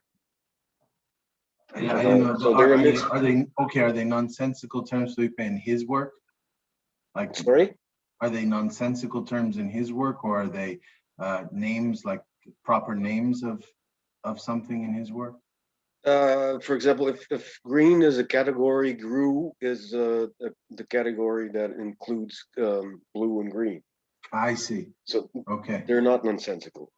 Got it. So they're kind of collusions or fusions of categories. Nice. No, for a second there, I was wondering if you were in Jabberwocky territory. You know, where like in Alice in Wonderland, where suddenly there's the invention of neologisms. It's an interesting question in terms of language to ask, of the different madness states that we're studying, which one is prone to the invention of neologisms? That's an interesting one. Is it mania? Is it schizophrenia? Is it hysteria that suddenly will come up with a strange name of some kind to describe something?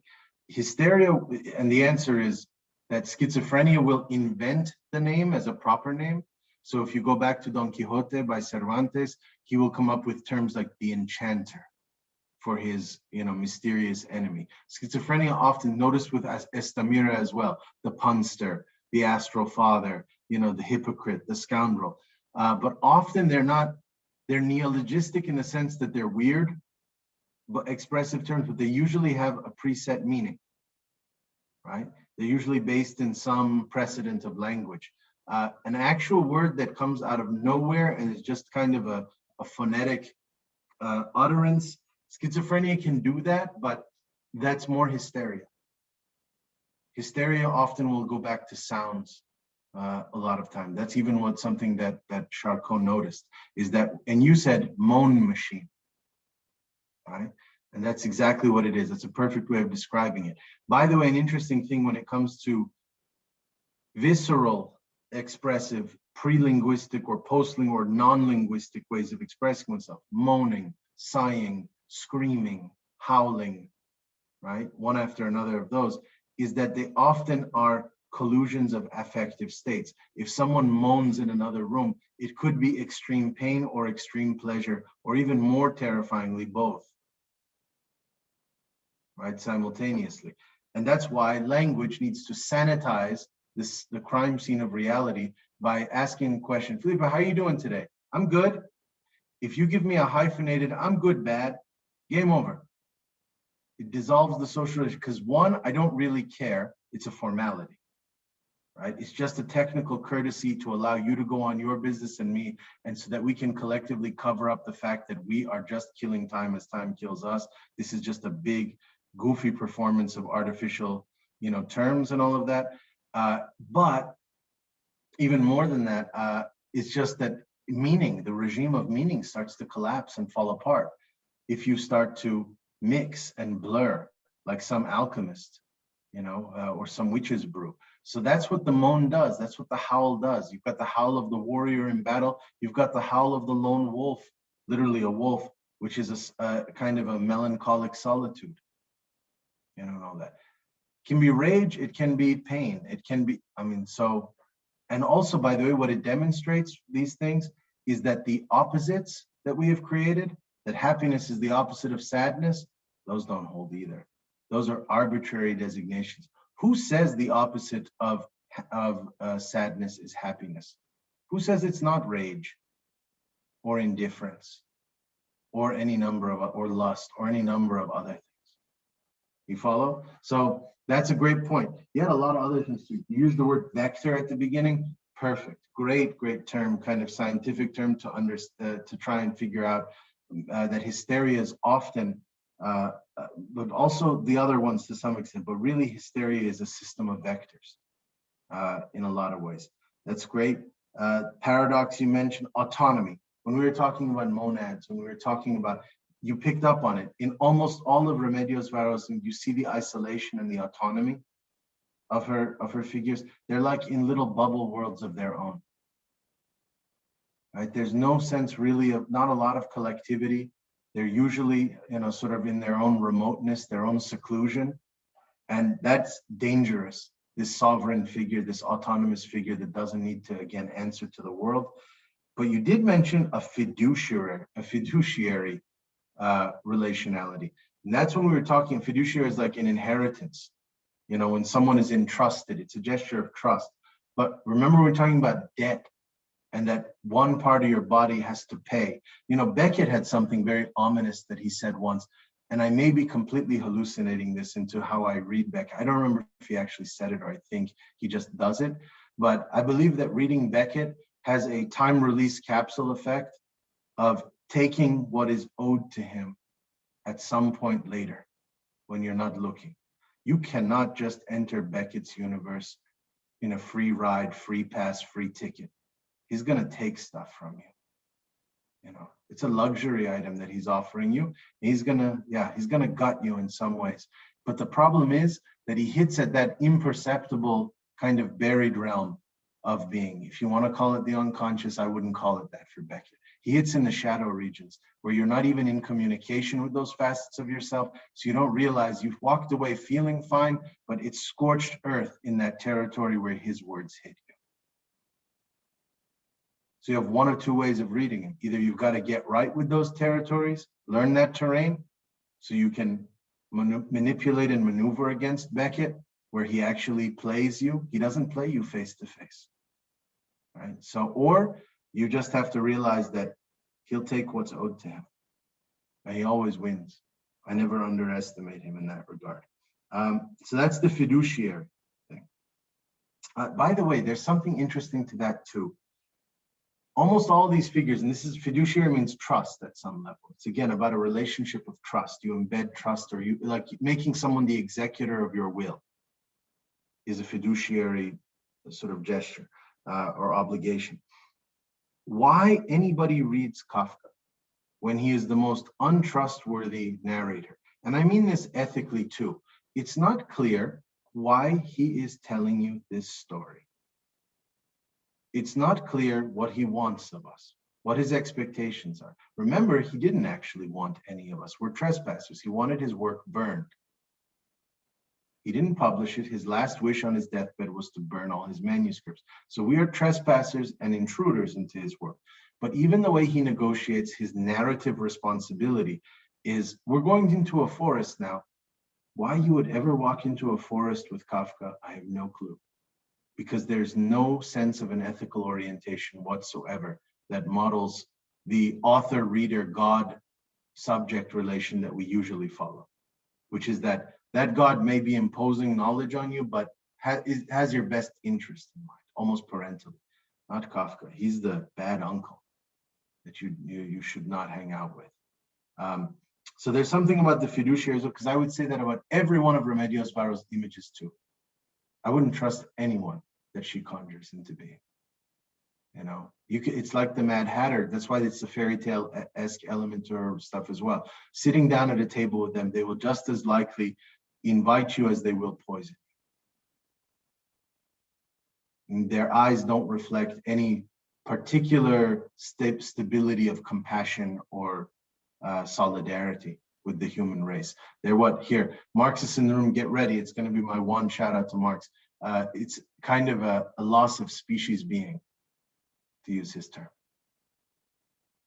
Okay, and the last thing, was it like the entrails or tripe you said of the king into a musical instrument? Wasn't that the line that you had, right? Beautiful. Do you know that this was actually common practice in the ancient world among warrior cultures, that often, because of scarcity, because of necessity, you would often scavenge the bones or the hides or the whatever of the enemy, and you would bring it into your intimate quarters with no sense of sort of alienation or any sense of accursedness whatsoever. I say this because it is the exact opposite of the fascist need to erase the enemy, incinerate the enemy, because the enemy is a contaminant. You would literally, in an ancient so-called barbarian culture, which is so much more civilized in this regard, step into someone's tent and they would hand you a bowl of fruit, and the bowl would be the skull of an enemy they slayed in battle. It's a good bowl. It works. Now, if you ask them and say, aren't you terrified that the enemy is they're actually much more rational, to use that term, or practical than today's superstitious logic of avoiding the name of the enemy. When was the last time you ever saw footage of the Iraq or Afghanistan war on television? Yeah, That's not simply the cover-up. Leftists in the room, and I'm with you on this. It's not simply the media cover-up or the political thing. It's also a deeply metaphysical and superstitious relation to the enemy.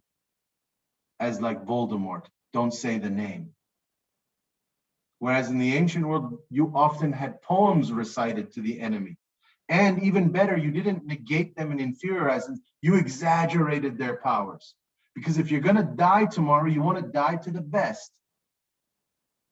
You want to perish at the hands of some gargantuan monsters. That is the very prototypical nature of heroism. The blaze of glory. Not, I want to exterminate entire villages in Yemen and never even mention where they're from.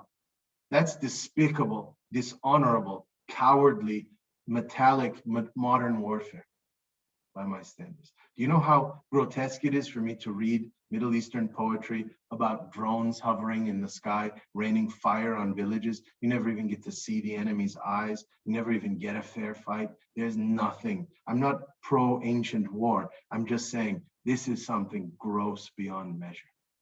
What we're in now, all this mediation, this button pushing, virtual stuff that we're doing now. You can go read Gregoire Chamayou, Theory of the Drone, exceptional analysis of the pathological psychology of drone warfare on the part of the person manipulating it. Gregoire Chamayou. His other book, he's got 2 books and they're both awesome. That's kind of nice when you're 2 for 2. His other one is called Manhunting, which is the literal history he does of the hunting of human beings. Hunting of the poor, hunting of the sick, hunting of the gypsies, hunting of the Jews, hunting of the homeless throughout history. It's a fascinating text. So anyway, the point is when you said that, I didn't necessarily take it as a gruesome horror thing. In fact, I thought of the intimacy with which ancient cultures would often make use. By the way, do you know when the transition starts to occur in the history of civilizations? When graveyards start to be placed outside the city limits. That's one of the important kind of historical and phenomenological gestures. The Romans start doing that when the dead bodies are considered contaminants. Still to this day, in certain East Asian cultures, I love this fact, particularly I believe Thailand, you bury your dead family in the backyard because they protect the home. Right? That's a very different modality than the kind of modern Western subjectivity. That must place things at the outer limits of imperceptibility. So I like that. Yeah, she turns the king's entrails or tripe into a musical instrument. That was a very commonplace thing to do in a world that we have forgotten and suppressed. And possibly that's where our hysteria comes from, because we can no longer re-enter those primal worlds, Freud would tell you. So instead we are the neurotic on the couch. He makes a good business out of it, but it's just not a great model, as Deleuze and Guattari will tell you. Cool, where are we going next? Thank you, Felipe, brilliant. I know we have the 3 coming up, but we got time for just anyone else spontaneously if they have one. An image, you don't have to have a well sort of formulated thing. Just show me an image you chose. Well, I can go up. I have 3 images. All right, let me shoot. So, I don't know. I was just searching on Google for all the images that Varel had worked on, and I don't know. Just these 3 really came very fascinating for me. The first one is the encounter, and I think there are 2 ways to really perceive this image. The first one is that the more ordinary one, that he opened the chest, and there's someone else, which is something like a doppelganger in the chest, something like her in the chest, and then that's the encounter, man. And the second one, which is the one my first intuition gave me, is that she's entering the chest, that she has been absorbed, something like being absorbed, extracted, and she's getting to the chest. And I think if we're doing like an art critic or being visually analyzing this is a very harmonic painting, like in color scheme, in the curvaries, even for the whole structure. This is a very stable and harmonic thing to do with the picture. Well, this is not very common to see for surrealist paintings to be such a harmonic structured. And well, that's just some. I didn't have really a very complete insights and notes on this, but this is the first one. Second one is the meeting, and I don't know if she did make these a series, but I feel like there is some kind of narrative potentials in this. And instead of opening the chest, this is opening the door and meeting someone. Still, it's quite similar. There's a lot of elements which are similar on these two separate figures. And again, this is a very stable structure, right? This is very stable and very contained in an interior space. And the third one, farewell. This is another one. This is you can see from the color scheme. This is much more like an outburst that, like you mentioned in your PowerPoint, right? This is more like an outburst, but this is still very stable, right? We still feel like this is contained in the same space instead of we're breaking out of something. And yeah, that's the three picture I chose. I also have I don't know if I should tell this here, but I have a very personal anecdote here about, so my mother is a very common Chinese women, businesswomen, positive, and the only time that I saw her in a very hysterical state is when she talked about a family secret. So on her side of my family, my grandparent had a miscarriage before her birth, which is a male, I think 2 years before her birth. And the only time I saw her being hysterical is when she was mentioning that her brother has been dead, that he has this kind of like an imaginary brother that was born before her. And I kind of relate that story with these images I'm seeing here. Also, just another connection I'm making. If anyone knows Edgar Degas and has a picture called The Interior, I didn't have it here, but if I'll type the name there, you guys can check it. Yeah, that's it. This is a lot of important things. Just quickly to that. Yeah, sorry, Jason. Can I interrupt and just we've got two people with raised hands. So I'm not sure if someone wants to go first. Maybe Shu and then please. James. Yeah. Go right ahead. Just a quick comment. In the encounter, notice the other boxes on the shelves in the back. Yeah. That's a great point. I was looking at the bookshelf there too. And who else had a hand? Oh, I wanted to share an image, but go first. Yeah, sure. We'll get to you in 1 second then. Absolutely.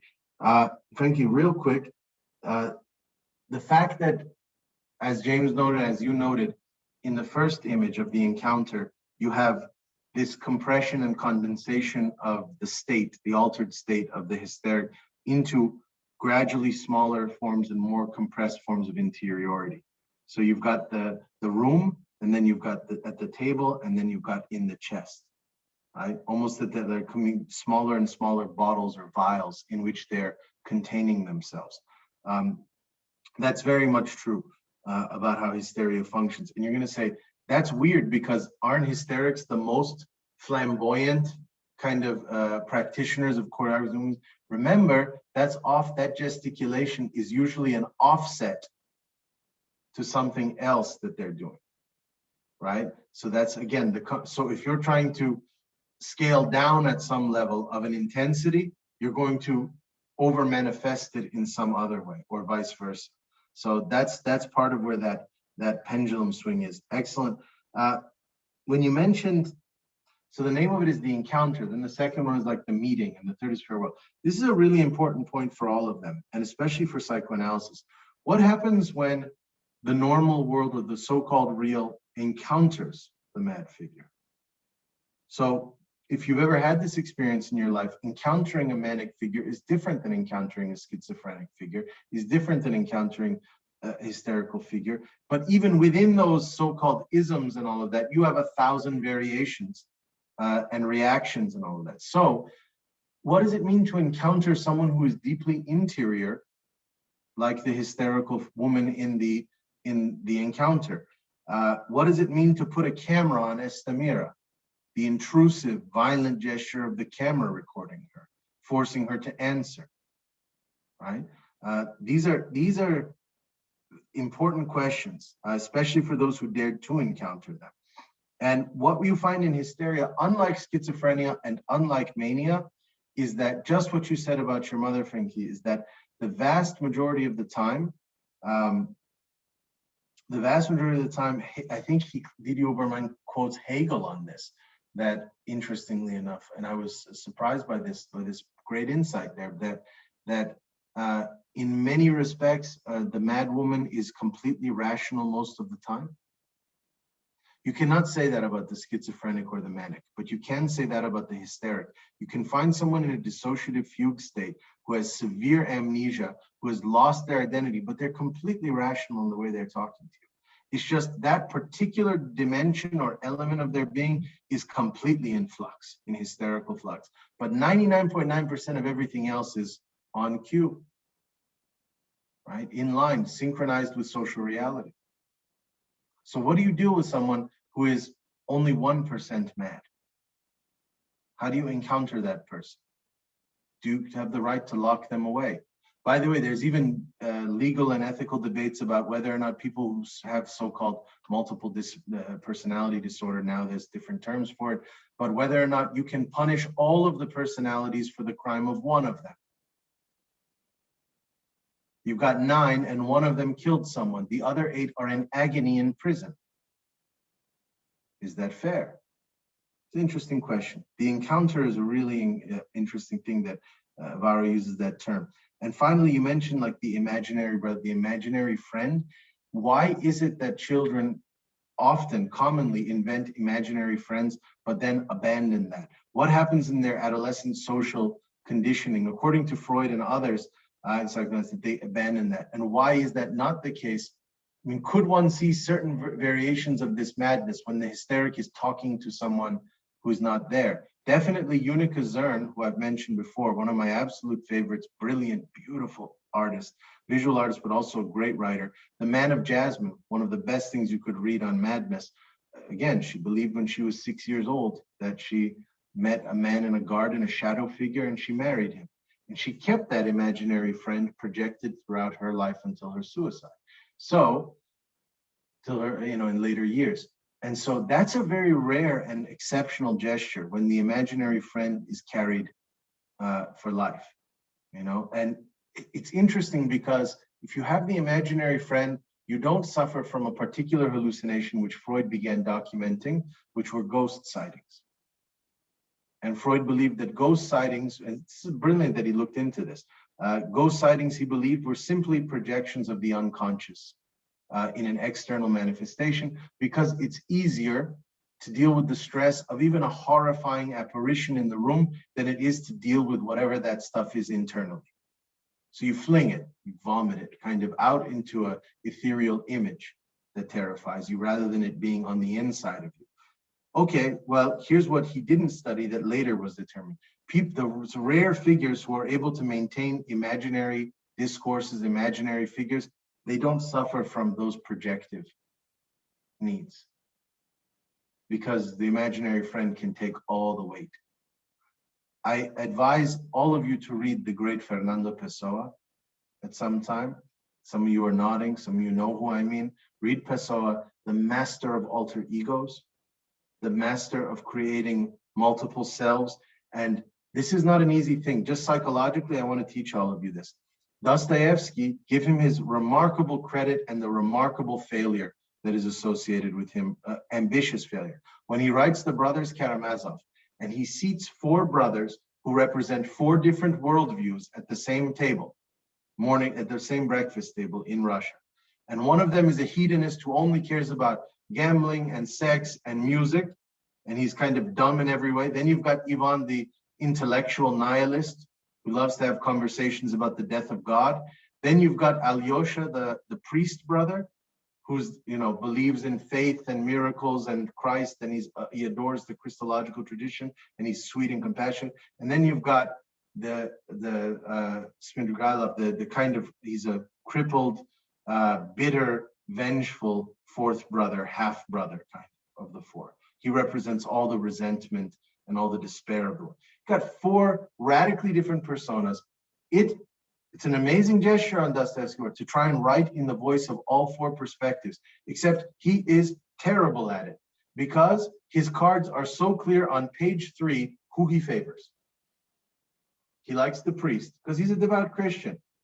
And you know that at the end of the novel, guess who's going to be the only one left standing? One ends up in jail, one kills himself, the other one gets killed, and the priest boy is the one who is redeemed in the situation. He cannot help but be most eloquent, most sympathetic to the one that he favors personally.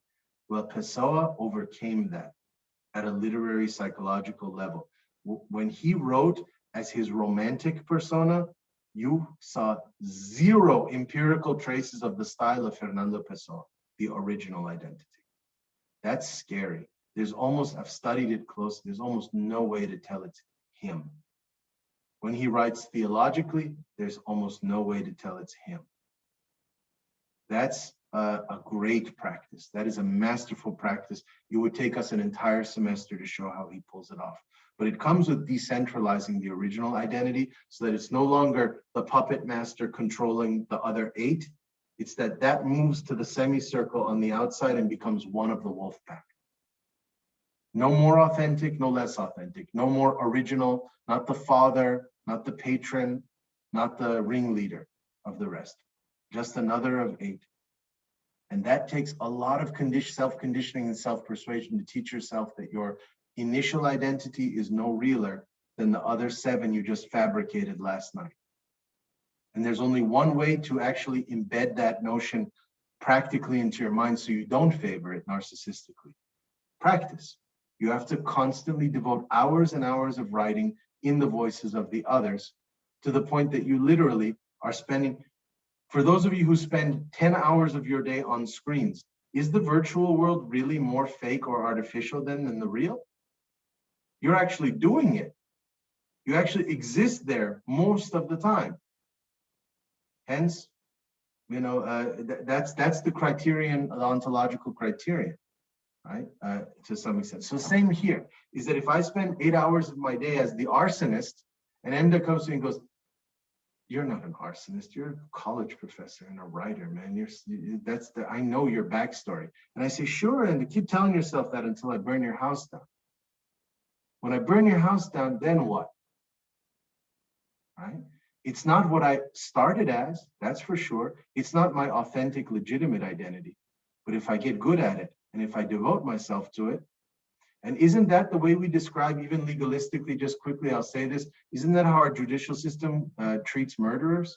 The stigma of the one-time affair that then wraps your entire identity. No one's born a murderer. And if you go to the judge and say, "Your Honor, I did murder like one time on one night. You know how many nights I've lived in this world? I did no murders on those nights. I ate sandwiches on one night. Why am I not the sandwicher? Why all of a sudden do you reduce my entire identity to one gesture on one night?" They're logically correct. It's still going to get them in a life sentence, though, right? And there's something to that. It's because the legal thing, it's a theory of impurity. It's a whole theological thing that once you've done it, it's irreversible. It's like sin, right? You're damned in the house of God. So it's a whole thing of that nature. But there is something to it too. Once you get a taste for it, once you actually do it, do you know that it has been studied among serial killers? Every single one of them will unanimously tell you that the hardest murder is the first murder. After that point, it's real. You are that. Whatever that means, real or authentic, or you are that. It means you have practiced it, you have performed it in the world. It doesn't matter that you hadn't done it for 36 years before that, right? So I didn't mean to equate with things with murder, but it's just as an example of that. Excellent. All right, we have three presentations, right, Jonathan? Who are they?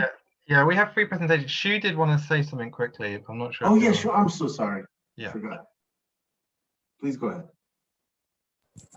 I hope that my internet is going to be good enough. I was going to share an image, if that's okay. Sure, go ahead.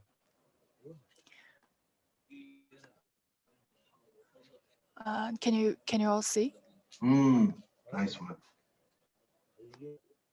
Okay. I don't know if this is maybe more of a kind of collision between mania and hysteria, but I will leave it up to you. You tell me that I can dissolve my ego in you, and through you, I will come into a new life, if and only if I learn to write down and writhe in my own pains.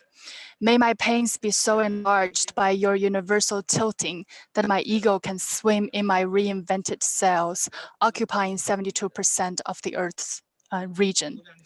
May miracles be birthed so incredible that I can penetrate through your solid discretion, spinning you around like how the earth spins with your invisible hands. Your joy is derived from wallowing in my hysterical appearance. In that you find my aliveness, a remembrance that you are not alone. My pain is a sharp needle penetrating through your bones. Allow me to touch your outstretched hands, the hands that invent cosmology through electric wires. Your orange sky touches mine, whilst I kiss the feet upon which your ground stands. You're a rock in black suit, stand by the burning candles. I watch your flames lit up the entirety of sky. I tilt my head to observe you, unsure if it is my head that is moving or it is you who is moving my sky.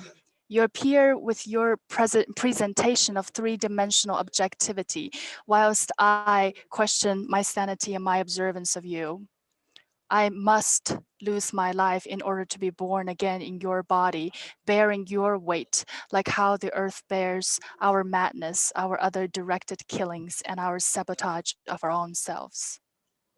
Excellent, excellent, excellent. We have to move on to the presentation, but I want to make one claim. Wonderful writing, wonderful thinking. The thing that I would say that's in the image that you're onto here is that all mad figures have a certain attractive gravitational pull. That's why throughout millennia people are intrigued by the mad. That's why there's still movies constantly about that and things like that, right?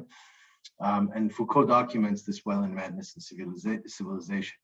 But the way that mania entertains and wraps you and envelops you, and the way schizophrenia does, is very different.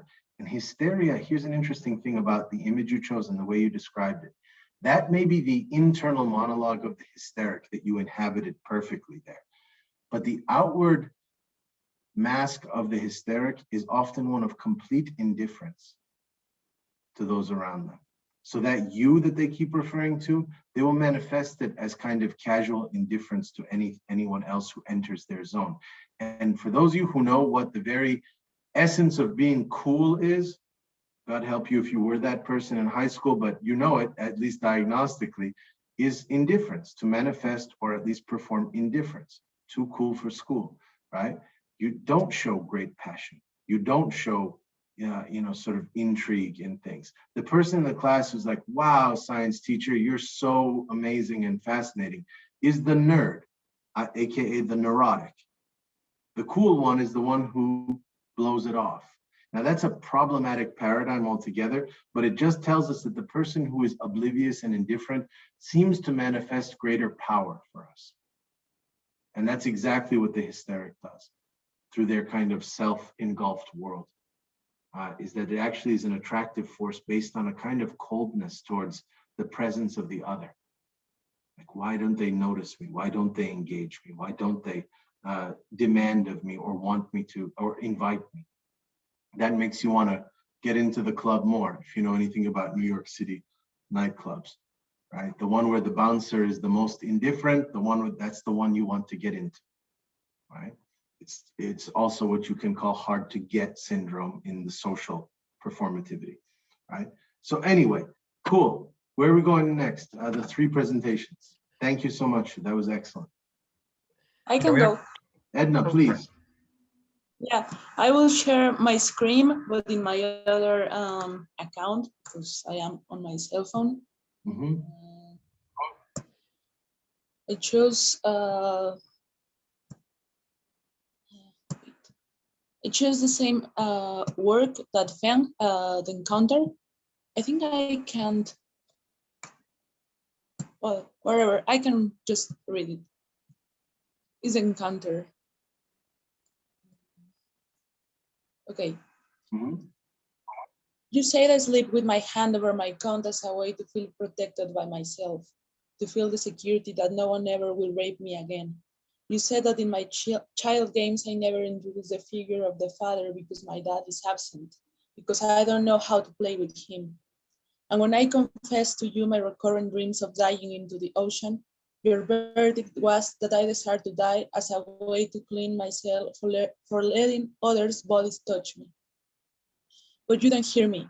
You just adapt the words I said into the debauched framework you learn in college, because you don't want to accept that your whole life is empty without the voyeuristic sensation of being inside others' minds. You just don't understand the way I love me, the way I like to feel my body and share my flesh with others. You just don't understand how much I love my dad and how much he loves me, that I couldn't even replace him, even as a game. You don't want to see that the ocean is me. The immensity and the fierceness of the water is equal to the passion I have for life, and dying is the symbolic representation of me drowning into it because instead of just flowing at my own rhythm, I have to come here to a place where I am. Can a physician of madness refuse to see her as the dereliction of her own semblance? The countertransference that you have with me is so big that you are in fear. You don't want to see that one day the ocean was you because now it's too late for you. You are dry and you want to dry me. That's why I would like to smash your face against the mirror you used to do your makeup during our sessions to see if you can hear for a once that I have never been raped, that I never felt guilty for expressing my sensuality, that I am the ocean with a power only fully realized in my dreams, the space where I can escape from your clinical life, from your envy. You told me I am hysterical, and of course I am because hysteria is what Aragon and Breton said is the greatest poetic discovery of the late 19th century. It's not a pathological phenomenon and for all intents and purposes can be considered as a supreme means of expression. And I descend from a lineage of poetess. That's it. Beautiful, beautiful. Again, the idea of lineage is a really interesting thing too. When you create alternative identities, and hysterics can do this to some extent, you can create alternative lineages as well. I wrote about this somewhere that there was something it's really a kind of sad phenomenon in medieval Germany or medieval Europe altogether, that there was this belief that some babies were switched at birth by elf creatures and that the elves had stolen the babies and taken them into the elf land kind of and all that. There's a terrible sociological explanation for this. This was often parents who wanted to kind of disown children with birth defects of different kind, whether it's physical deformities or mental challenges. And so they'd say, oh, the elves switched out the baby. It's not actually my baby. And that's torturous.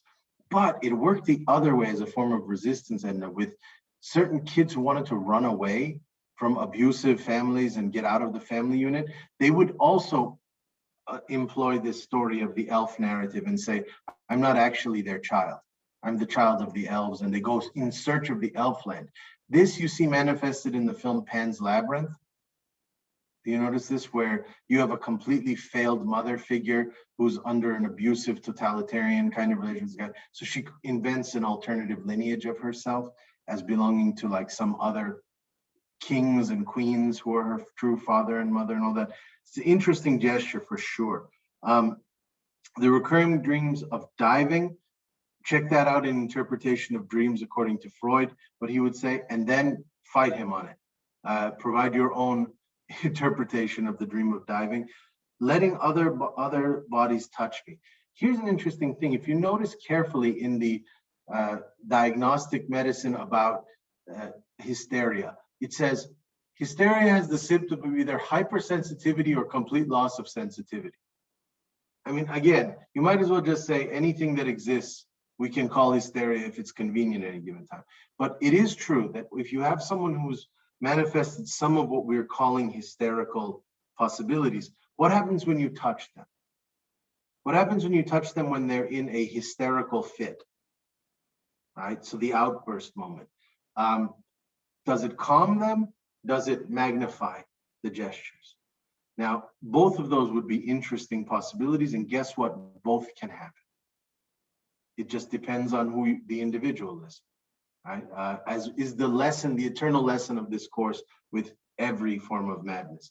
Learn the individual mad figure, right? Their intricacies, their complexities, their unique particularities, their acute features and all that. So yes, there is moments of hysteria where there's hypersensitivity to be touched. And then the question is, what part of the body? To touch the cheek, to touch the head. Read Goethe. He had a hysterical lover in some of his things. And notice what he knows is the right form of touch in order to bring them back down, to bring calm or tranquility. Interesting thing there, when you mentioned flesh, it made me think of Artaud. Artaud doesn't use the word flesh, he uses even a grosser word than that, or more sort of exorbitant word. He says meat a lot. And this is an interesting thing because he wants to convert all dimensions of ourselves, including the most abstract and psychological things, into meat.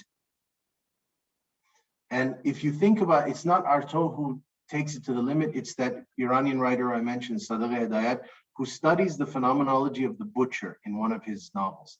And he watches the butcher just cut meat all day, blood going on the apron, staining his apron. And he says, the extent to which he puts his own hand in the meat and how close he gets to the hand is not simply a manifestation of his precision and craft, that he knows how cut. It's that even his own hand becomes seamlessly intertwined with meat. He starts to see his own body as just more meat. And this is an interesting thing. This has been empirically studied. Butchers who cut themselves while cutting meat, do they exhibit the same traumatic reaction or level of it that we do? Absolutely not. Cut entire fingers off and they go, oh, should take care of that. There's a little bit of superhuman endurance that comes from a conversion of the self into just another bundle of the meat or the flesh. Same with carpenter cylinder. Interesting. You mentioned the ocean. Edna, you and I should do a sidebar here for like 2 months on oceanic experiences, because there's a ton about the sea that we could talk about. Interesting little point. Freud, I believe it's at the beginning of Civilization and Its Discontents, says, I have these poet friends of mine who talk about these sublime experiences of awe. And he calls that the oceanic. And he says, I don't get it. I don't have those experiences. Interesting thing is, Jung would, for 6 years in his mental breakdown, he would have apocalyptic visions. And guess what he spent most of his time doing when he had them? Staring out at the lake in Geneva. So the water somehow was manifesting this, this kind of oceanic sublime experience. And awe is a weird thing. I always teach it this way. Notice that awesome is really good and awful is really bad. It's the same damn affect, but just too much of awe is the exact opposite of awesome. You want some awe, not a lot of awe. The hysteric often will go into overdoses of awe. So will the romantics. The ocean is me, you said, great. You might want to read, if you haven't read it. Have you ever read Lucy Irigaray's My Marine Lover, Friedrich Nietzsche? No, I never read. It's a cool, weird book called My Marine Lover, Friedrich Nietzsche. And she starts out by saying Nietzsche was in love with the ocean, except she claims, as brilliant and wonderful as he is, he will never get it, because she claims the ocean is a feminine body. And so he can only kind of observe it and aspire to it, but only a woman would actually be able to understand the cosmology and the moods and the experience of the ocean. So it's a double hit, kind of Nietzsche in a good way and then a bad way. And the last thing I would just say is, part of the understanding of the oceanic is flow, which you use that term. And that is exactly, you hit upon something so fascinating there. That is exactly the difference between how mad figures view nerves and how psychoanalysis defines neurosis. To them, neurosis is about blockage, repressed like walls, right, that are being put up. And the true mad person is a flow. Nerves help you flow, right? And so that's how Artaud describes nerves. And it's weird because it actually allows a terrible scapegoat for psychoanalysts to look at their own comments and say, see, they're neurotic because they talk about nerves all the time. Well, the very essential definition is the opposite, right? One is about blockage, one is about flow. So you're totally right with that. And to see things as systems of veins or nerves is a really interesting thing. Awesome, thank you, Edward. Okay, where are we going next? I can go if that's possible. I chose a painting that I think Arman mentioned in the chat box. Bordando el manto terrestre, which means embroidering the terrestrial mantle, terrestrial cloak, like that.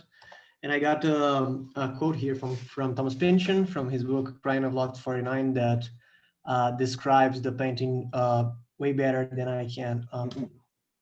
A number of frail girls with heart-shaped faces, huge eyes, spun gold hair, prisoners in the top room of a circular tower, embroidering a kind of tapestry which spilled out of the slit windows and into a void, seeking hopelessly to fill the void.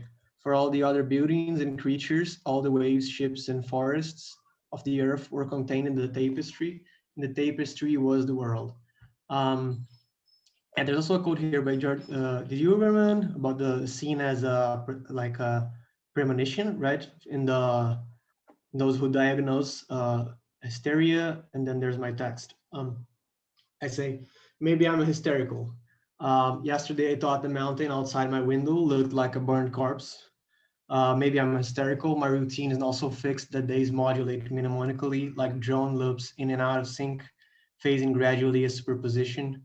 The same obese mosquito circles me while I read every day, a single mosquito, and I know it's the same one even though I manage to kill him every afternoon. Maybe I'm hysterical. I've been researching explosions and I think at least half of them are fake. When they are legitimate, I get this aesthetic pleasure from the bang. I feel like the smoke is a reverse cascade.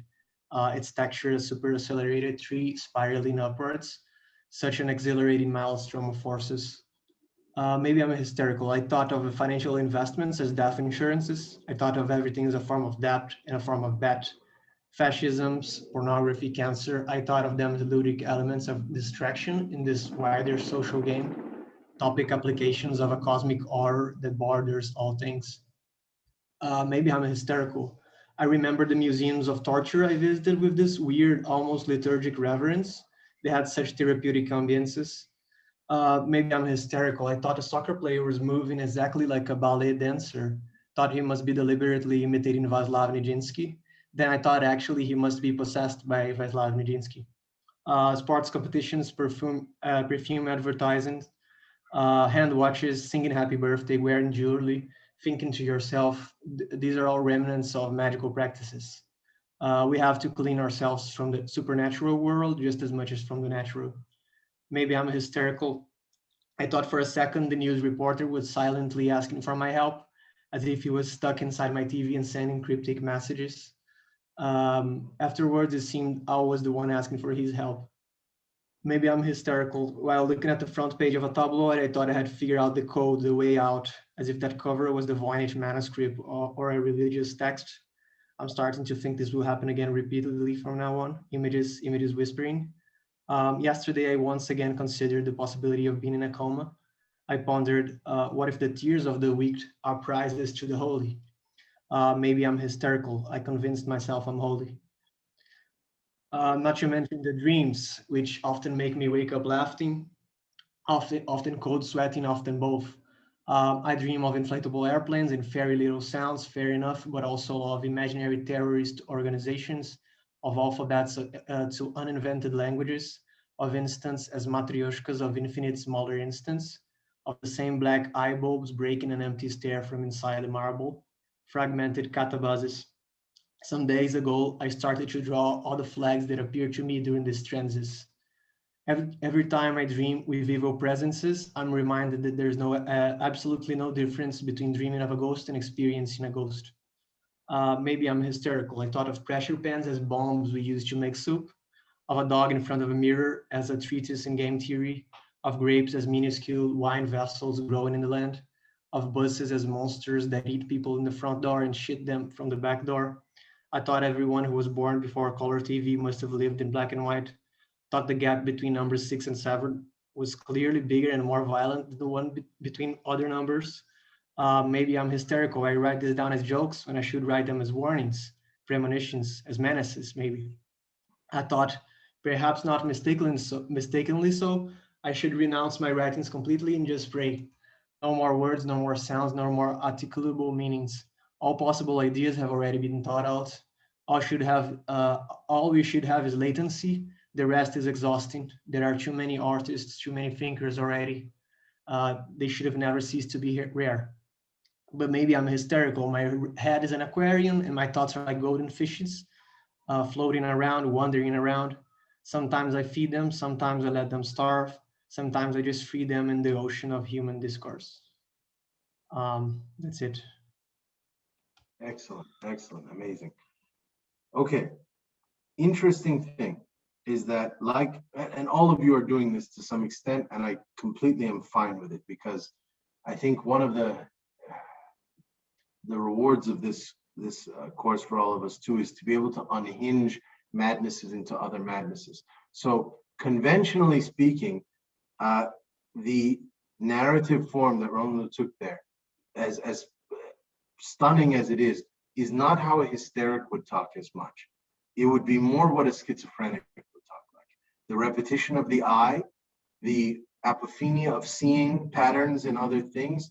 Hysteria is like brute force physicality, right? They'd just be, wailing and writhing and all of that. But how do you perform that in a text? It's also very difficult to do that, unless you just want to do some bad spoken word, like eruptive sound stuff and stuff. Like, no offense to anyone who likes that stuff, but that doesn't mean thematically you're right on. First of all, let's start with this, the maybe, right? Nietzsche said that's the most dangerous word, the dangerous maybe, right? To inhabit that is a truly scary thing, and that is actually a hysterical state. It's funny that when schizophrenics are confronted by psychoanalysts who tell them they're insane, the answer is no, you're insane. The manic person also will say no. The hysteric, brilliant intuition here is the only one who will say maybe. That's intriguing. When they're collected by the police and they're told you actually live in another state, you're experiencing some type of dissociation, these are your children, they don't react and say no. Nor do they have conspiracy theories that you're trying to force false children upon me and make me the mother. That's what a schizophrenic would do, but not the hysteric. They'll go, okay, I guess that's my child. And then there's that weird ambiguity. It's almost identical to how severe stroke victims have to recollect things that they know. They accept it. Okay, this is my house. I just don't remember, right? So that's a great point. The maybe is definitely there. The same mosquito, brilliant. This is interesting. It could be, objectively speaking, many mosquitoes. What would cause you to think it's the same damn mosquito? Well, you have just entered the mind of Edgar Allan Poe. That's one of Poe's techniques. It's the same raven who keeps coming back. What the more likely reality is, there are a lot of ravens out there, or a lot of birds out there in the tree, different birds. But why does he want to see it as the same one that keeps coming back, right? That's a great thing. Go into that for a lot. The aesthetic pleasure from the bang, you just hit upon it perfect. But that is exactly correct as a definition of a kind of fundamental hysterical thing.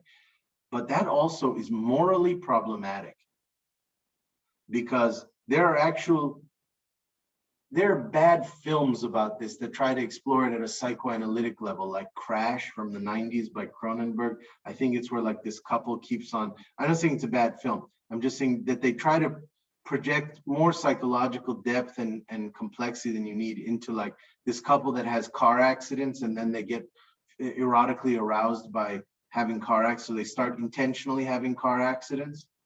right? And then falling into an erotic kind of encounter in the back seat or whatever. I don't remember. I don't think I even saw it, to be honest, but I know the premise. Hysteria doesn't need all of the looping psychological diagnosis. They will just react hypersensitively to that. But that's totally, and that's why, do any of you have know people, or are you this weird person who laughs at funerals? I'm looking if there are any smiles. There are some people who have this, who they can't like contain their laughter. Now, more likely than not, it's actually nervous laughter. It's neurotic at some extent. But there's a hysterical form of that, right? That there's just this luxuriation, this effervescence of things happening. So there's an eruption at a kind of physical, the aesthetic pleasure from the bang. That's you use the word exhilaration. That's amoral though. Like what happens if somebody was expressing in the heart of a catastrophe, suddenly started having a kind of climactic state of arousal? But that is what hysteria is. With no more, it's not immoral, it's amoral. It's just a question of the lavishness of an experiential state. And they don't see it as good or evil, it's just happening at a magnified level. So that's a great point. And actually an example of this, and it's a weird one, is an Italian fascist who conquered Croatia. I know this because of a good friend of mine, Dejan Lukic, who, by the way, I'm gonna put a plug for it now. 2 months from now, he's teaching for the new center at my request, a class on charisma that is gonna be outstanding. Take it. I'm telling you right now, you don't hear me promote many people, but you're gonna wanna take Dejan Lukic's seminar on charisma. Very, very good stuff. But he told me once, God, I feel old saying this. This was like 20 years ago almost. I was 20 at the time and he was 24. We were in grad school together. And he turned around and he told me about an Italian fascist named D'Annunzio. And D'Annunzio was someone who, when he was a fascist conqueror of Croatia, he was an officer. But it was weird. He would walk through the city streets of Belgrade and other cities of former Yugoslavia, and he would bite, whenever he saw someone attractive, man or woman, he always had roses with him, and he'd bite the head off the rose and start to ingest it. Now, that's a weird hysterical kind of reaction, just at a sheer, attractive level, you suddenly start consuming a rose. What's interesting that makes it not sadistic behavior, but masochistic, is that he could have, let's say, he could have violated anyone in the city that he wanted to. That's what a sadist would do, right? Except not, because a sadist isn't actually motivated by pleasure either. So he's experienced this intense pleasure, but instead of then telling one of his guards, seize that man or woman, I want them, he eats the rose.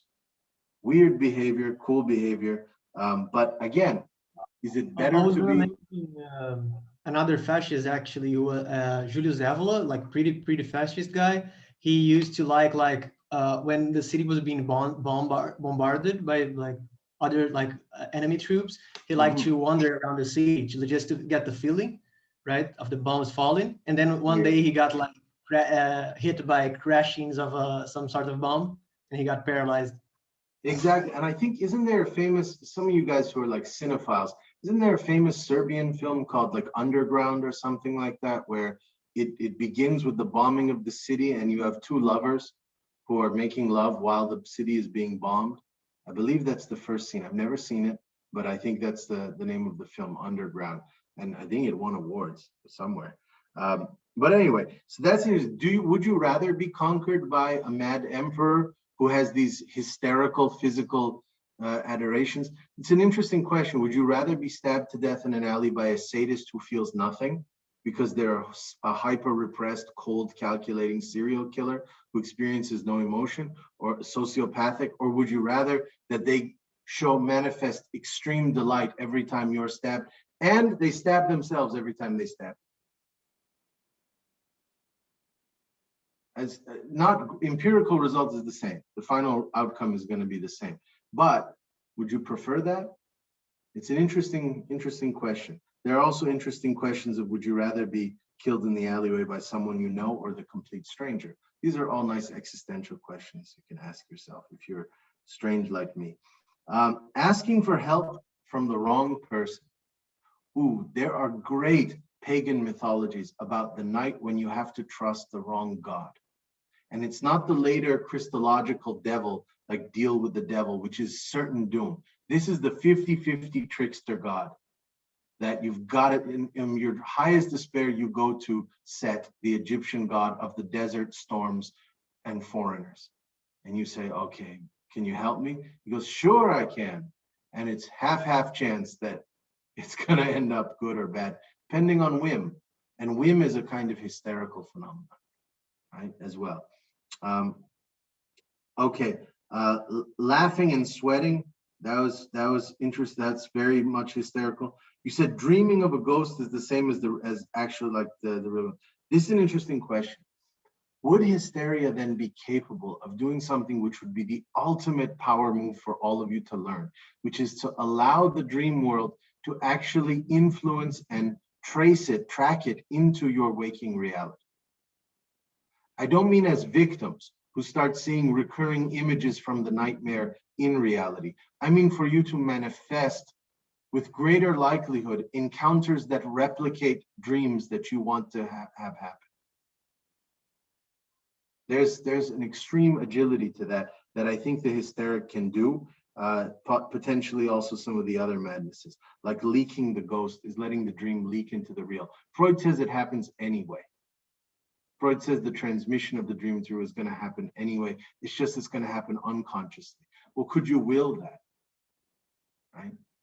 That's an interesting question.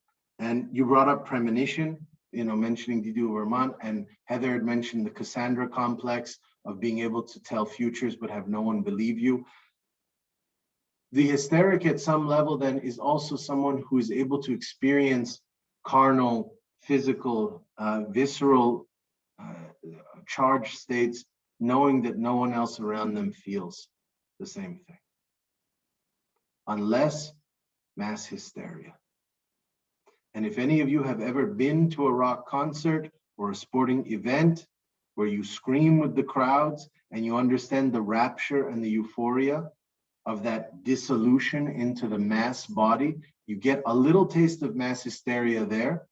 You could understand a little bit of the attraction to fascism at a performative level of the marches then, because they replicate something like the bonfire or the sporting event or the concert where everyone is screaming in unison. That's not a condoning of it. That is an explanation of the affective kind of discharge that takes place in that state of mass hysteria.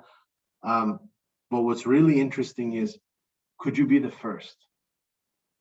Meaning, could you be the one who creates the mass hysteria contagiously? And who's the sort of origin figure of that propulsion? So that would be the premonitory one. That would be the true premonition, right? To what extent, if you go back to John the Baptist, who was hysterical in certain ways, he's ranting, he's rambling all the time, he's in the forest, he's hermetic. If you know John the Baptist, who announces the arrival of Christ, and he gets his head chopped off. Why? Because when he's brought to the queen or something like that, and she wants to have a relation with him because she's so attracted to him, he manifests indifference. He has no interest in the queen. Not in the palace, not in her body, not in the draperies, in nothing, because he's fascinated and fixated with his own internal premonition of a guy who's not even there yet, but he's having spontaneous physical reactions. Whenever you see pictures depicted of John the Baptist, he's got a crazy beard, he's got disheveled hair, he's a physical, just like weird mess and storm. You might want to check that out. So that's the premonitory figure. Cool. Was that 3 or was that 2? That was 2, but Essen did raise her hand. I'm not sure why. I'm not sure if she has a comment or anything. I didn't want to break the flow. I just wanted to have a little comment on the mosquito. She had another painting called Malaria dating back to 1947, and that was one that I actually chose with my 3 months in West Africa, which I had to take anti-malaria pills, which gave hallucinations. And one of the things that malaria gives also is hallucinations. So like the cure itself is the thing that also gives. Oh, that's awesome. Yeah, you should write that somewhere, other than just for our purposes.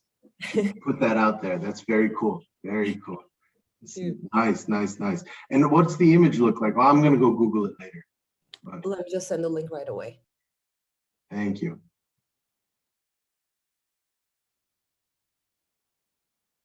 Okay.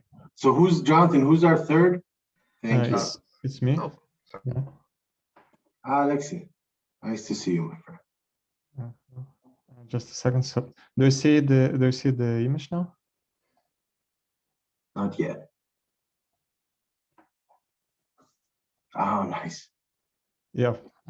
Okay. So the painting entitled Still Life Reviving by Remedios Varo does not represent any character or figures, but focuses solely on objects. The objects take up the role of subjects in conveying the story. The things appear to be moved by forces beyond their control. Just like Remedios Varo herself, objects are being displaced by external circumstances. The eyes of the observer are directed towards the candle at the center of the painting. The objects are moving freely, they're floating. The entire scene takes place inside the castle. The castle supposedly restricts the movement, only promising a glimpse of escape through a small window above the candle. However, the escape is happening before our eyes. The window is left in the background with little to no attention to it. The escape occurs through the candle. The gravity of the candle sets things in motion. In the painting, the position of apples resembles that of a solar system. Varo invents an alternative solar system within the castle's limited space, thus infecting the image with a miracle. Varo is aware of how much of an artist she is. She goes on to invent the miracle consciously. The miracle gets invented through the inner fire symbolized by the candle. As apples soar, they squeeze, crash, and open up. The centrifugal dynamic of the candle, while associated with freedom, destroys the apples.